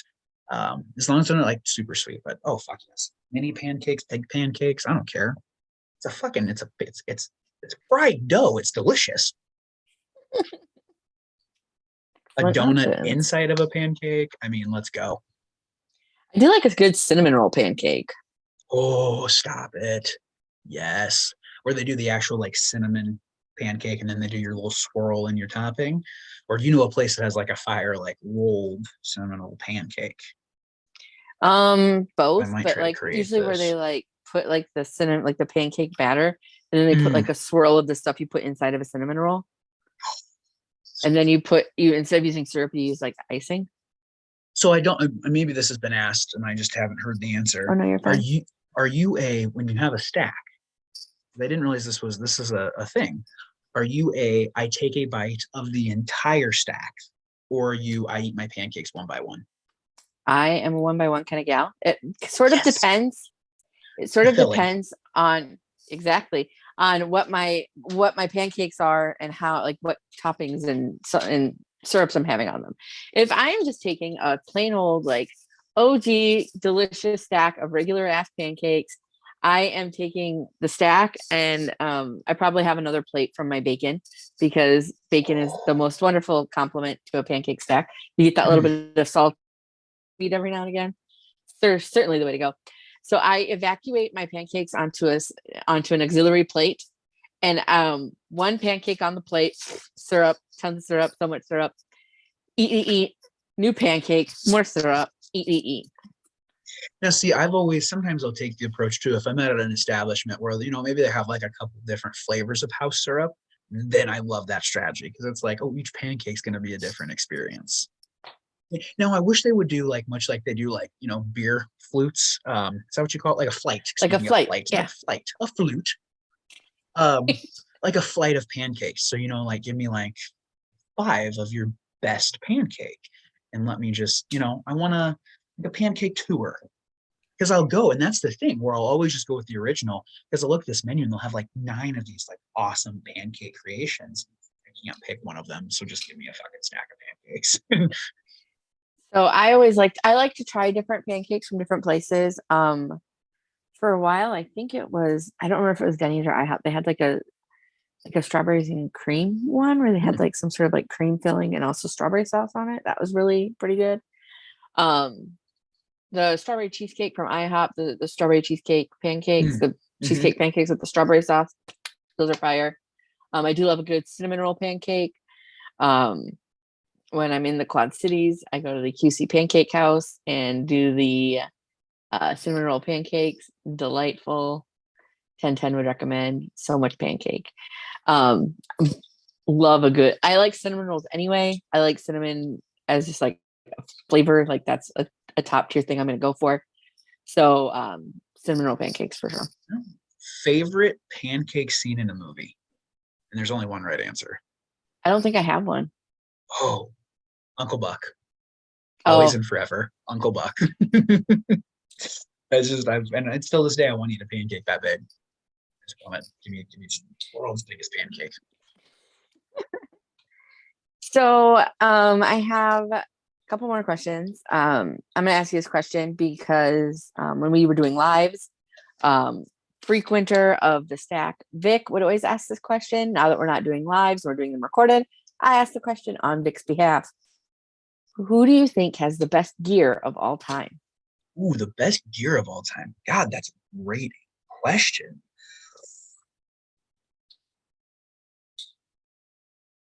Oh, that's tough. There are different ways to like think about this and answer the question. Like from where we sit? Wait, what was that last part? No, there are different ways to think about and answer the question. Like I'm trying to There are think kind like, of two schools of thought. so like a guy who always has fire gear, or like my one guy who just had the set of gear. Whatever best gear of all time means to you. That is so hard because I've seen some incredible. It's got to be something that's really stuck out to me, like just really made an impact. I don't know. I don't know if I can honestly answer that because, God, Well, you man, have to. that stuff. I mean, like locally, I would say, like indie scene, like Strife always has TV quality gear. It always looks great. Fowler's got really good gear going right now. Just guys I look at locally. Dookie's always busting out something new. Should I think I have more of his gear than I have of my gear? On TV though, fuck. See, I'm such a traditionalist though. Like I enjoy like my way a wrestler should look is like trunks, knee pads, boots. So, gonna be a long tights guy though. I'm sorry, it's got to be a long tights guy because you get so much more detail and quality. But I don't know if I can pick a guy. You're gonna say something and be like, yes, them, absolutely. I don't know, Val. Vic, you stumped me. You son of a bitch. You got me. Great question. So the way that people either think about this is like a couple different ways. One, they go to like their childhood. Who had the best gear? And I hear a lot of time, I hear Macho Man Randy Savage, right? I was gonna say Macho Man was the first name that came to mind just because the tassels, the flow, the full air, and just because of the entrance, his gear is what I would picture a wrestler, just a little RF on the boot, but the flashes in the entrance and the presentation. This is gonna be a weird answer, but my favorite gear of all time is Stone Cold Steve Austin. Gotten that many times. Because it's the most badass look you can have. No flash, and the flash is me just walking across scorched earth. So that's the other school of thought is like that gear is iconic. It is black trunks, it is jean shorts, it is a vest, it is black boots.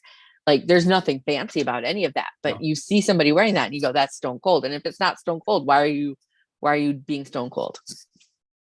Absolutely. I mean, that's why I went to trunks. I don't have the body for trunks, but like to me, wrestlers wear trunks. I mean, I get the long tights, I get the singlets. I started in a singlet.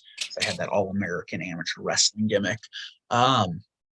yeah, maybe I will say that School of Thought of Austin just because it is so basic, but he revolutionized wrestling with black boots, black trunks, like wild. Today, I mean, everybody's got great fucking gear. That's the hard part with today. Everybody's so flashy. Right? Taker, I Sure. always loved the old school Taker gear. Kane's actually probably one of my favorite gears of all time. And the different adaptations where, we went from, we did the double straps, the old school, everything covered, then just the choke slam arms exposed. Because every time they peeled back a layer, though, I was like, this guy wasn't fucking burnt. His skin's beautiful. Aw. Oh, Rick Rude. I love the old school airbrush. Actually, those were really cool. RVD, when he would bust out the airbrush singlets, were always really cool. Um, yeah, okay, now you got my brain going. I'm going to sit up at like 3 a.m. and have an answer to this question. You're just gonna message me and I'll just retweet it. I can tell you who had the best legs in wrestling. Doug fucking Furnace. I can tell you that much right now. Fucking goddamn quad father. Oh. So I'm going to take you on like a little mental journey. So I'm just going to ask you just to like go on the journey with me. Okay? Cool. So you are hungry and you want something to eat. You go to the store and you're like cruising the aisles. And all of a sudden you're like, I want something sweet. And you go down the cookie and you're like, fuck, I love cookies. Who doesn't love cookies? I absolutely want cookies. So you go to the cookie aisle and you're like, I don't want chocolate chip cookies or peanut butter cookies. No, no, no. I want America's favorite cookie, which is the Oreo. So you go to the section with all of the Oreos. There's so many flavors now. And you're like, I don't want all these fucking fruity flavors. No, no, no. I want the chocolate cookie, white cream center, OG Oreo. But you still have options, right? You could get the thin Oreos. Mm-hmm, You could get the single stuffed Oreos. Just OG, classic single stuff. You could get the double stuffed Oreo, or you could get like the mega stuffed Oreo. So my question to you tonight, Joseph Anderson, how much stuff you getting in your Oreo? OG, original, the way God intended them. I'll tell you why. Because now we do pick up double stuff in this household because my wife enjoys the double stuff. I I'm knew I a liked her. purist, right? However, it's the way in which I consume my Oreo. I'm a milk guy. Oreos and milk go together, and I have kind of a system when I eat my Oreo. I deconstruct my Oreo. I'm in various levels. Actually, one of my favorite things to do is to smush the two chocolate cookies completely together and let the frosting just kind of like spiral out the side, and then just give it a one big finger work around, pop that in, and then dunk. I enjoy the cookie itself more so than the cream, actually. That's why, if you're like me, spoiler, the chocolate animal crackers taste just like a fucking Oreo cookie. Like, I mean, most comparable thing I can find. But yeah, I just like a little bit of cream in there. I've had the mega stuff, and I'm like, oh, it's just that Oreo frosting. It's kind of, if you get too much of it, you really start to feel that processed grittiness. It's not very smooth if you get too much in your mouth at once. So OG Oreo all day, family size, and it's going to last me 3 days. I have data to back that. A sleeve a day, baby. So that is the unofficial incorrect answer to the question. The unofficial correct answer to the question is, of course, a double stuffed Oreo. It's the correct amount of stuff. I hear you. I like I said, Michelle's with you there. But I like more cookie to my cream. The old guy in me. I mean, you have taken some headshots, so. However, though, I mean, if you want a really good cookie, let me just bake you some. They'll be really good. I don't think you've ever baked me a cookie in my entire life, Joseph. Oh, I don't really advertise it. Around the holidays, I will. I actually had somebody, really close friend, I made, we were doing a Christmas cookie party. Well, I went along with the wife, and you pre-make your dough. So I brought my pre-made dough over, and everyone wanted my fucking cookie. I got a really good sugar cookie. I'm making chocolate chip cookies, peanut butter cookies. Sometimes I get a little too elevated and full of myself, we'll say, and that's when the real magic happens, good and bad. But actually, here's what I want. While we're on the topic of Oreos, and you might get behind this. I want an Oreo that is filled with cheesecake. That would be good, like a cheesecake filling. But it has to be, it's cold. And I want legit cheesecake filling inside of an Oreo. Oh, so you Yeah, just want like cheesecake filling in an Oreo crust? yeah, but I want it to be an official Oreo. Like packaged, looks nice, looks good, but I want cheesecake when I bite into it. Huh. I see those in 3 weeks on the shelves. They're watching. I used to think as a kid that um, every idea I had in wrestling, someone was listening to me because it always happened on TV. And as an adult, I realized, no, you were just following the natural progression of the story. And you just happened to accurately guess what was going to happen next. The world's not quite the conspiracy I want to believe it is. However, So, birds aren't real all day. Anyways, keep going. They are. so upcoming shows. Oh, Where I've can actually people see you? let me pull out the old calendar because, like I said, my brain don't work so good no more. I've got I got Magnum coming up this weekend. So as you're listening to this, roll over to Magnum Pro on Facebook. Use your old Google machine. Check them out. Get some tickets for the show. Got some wild things happening. But then in between that, I've got Cloud9's coming back up in Minot, North Dakota.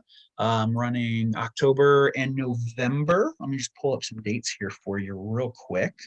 I got Below Zero coming up again next month on the 24th, I believe. Me and Brandon Nitro.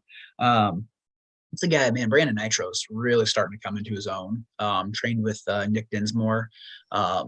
He's gotten out there, gotten exposure. He's had a really good series of matches with Silas Young. He's had the unfortunate pleasure of now having to fight me 5 times in 2022. It's kind of like the year of Nitro for me. Just like, man, you go from Silas Young to me. Oh boy. Oh goodness. I've got and then Mid Death Pro coming back to Des Moines in October. If you guys love Deathmatch Wrestling, you got to check it out, especially if you're in the Midwest, if you're in Iowa. I am the prodigal son. I make my return once again to my hometown of Des Moines, where I love to roll in, tell people exactly why I fucking left, and then leave again. It's nice to be able to go to see no ring death matches and deathmatch shows and not have to drive like 6 hours to do it. I will say. Oh, it's incredible. It's very pleasant really for me. Is. I'm trying to get you the Cloud9 date here real quick. My Facebook. I'm in a timeout right now. Facebook doesn't understand that I'm a professional wrestler. And sometimes when people make comments, I respond as a professional wrestler. Oh my gosh. Tell one person I'm going to punch him in the dick when I see him next time. And all of a sudden I'm shut down for violence for a week. October 8th in Minot, North Dakota is the next Cloud9. That is coming up. That is right around the corner. Yeah, that is like 2 weeks here, brother. Talking. Yeah, that's a long drive. I got to mentally prepare for that one. How far is that? After stops, anywhere between 11 and 12 hours. Nice. I'm going out of town that weekend. No, somewhere else. No, I'm not going up to Minot. No. I know you love wrestling, but I don't know if you're driving quite that far. I mean, I'm driving 8.5 hours to go to Indiana for wrestling. Oh, Indiana. Okay. Nice. That's more of you're more of a east and west traveler. Yes, very much so. You're smart. You know there's nothing past South Dakota. It's like the DNZ zone for Canada and the United States. It's called North Dakota, but I don't know. There's not a whole lot there. People go there. They're not sure why they're there. And they're always in a hurry to leave. So I don't know. I love my North Dakota peeps. Fargo is a fucking fantastic city. I love Fargo. If I was 20, I'd be living in Fargo right now. So it's a party town. People don't think Fargo, North Dakota. It's a college town. Yeah. Like I went there a couple times when I was in college back in the olden days to go see bands. I mean, my party days in college were either at Ames or Iowa City, but I really didn't party that much. So that was probably a good thing. I went to one frat party when I was at Iowa State, and I got kidnapped by a rival fraternity. I got bombed. We made note to young children out there too. When a rapper you enjoy gives you ingredients to a drink in their lyrics, do not make it. You are not ready for it. I was not ready for Caribou Lou. Um, that 151 fucked my world up. I started drinking. I woke up in a completely different building in like a loft dorm, fell down a fire escape, um, blacked out again, got into a fight with my high school girlfriend. I mean, I just remember pieces of this, and then woke up in the dorm room across from mine, soaking wet head to toe, covered in dirt. Apparently, at one point, as they tried to get me home, I saw the flashing lights of a cop car, and I said, I should probably go tell him how drunk I am. And they tackled me and drugged me and threw me into the car while I was soaking wet. And I guess I walked through a sprinkler system at one point too. The Joe Dozer was a thing. It really was. And I may have chased a white Bronco once through downtown Milo, Iowa, which is a town of 55 people. This poor soccer mom who was probably late getting home from work happened to just be driving a Bronco. I stripped down to my underwear and ran through town square screaming, OJ, OJ, I know you didn't do it. As I chased this woman on foot. Luckily, there aren't any cops in Milo. The next one's like 3 towns over, and he wasn't going to get there in time. I was going to have my pants back on. Joseph. That was young me. That was young, impressionable. Did not know my limit me. So my final question is, where can people find you? Plug your Twitter, Instagram, if you have a Facebook fan page, YouTube, yeah. Twitch, OnlyFans, TikTok, merch store, whatever you have, plug it all. Always. You can find me on Twitter at Joseph Anderson Pro. I'm trying to get back in the Twitter game, be a little bit more on that. I'm an old man, so Facebook's my go-to social media.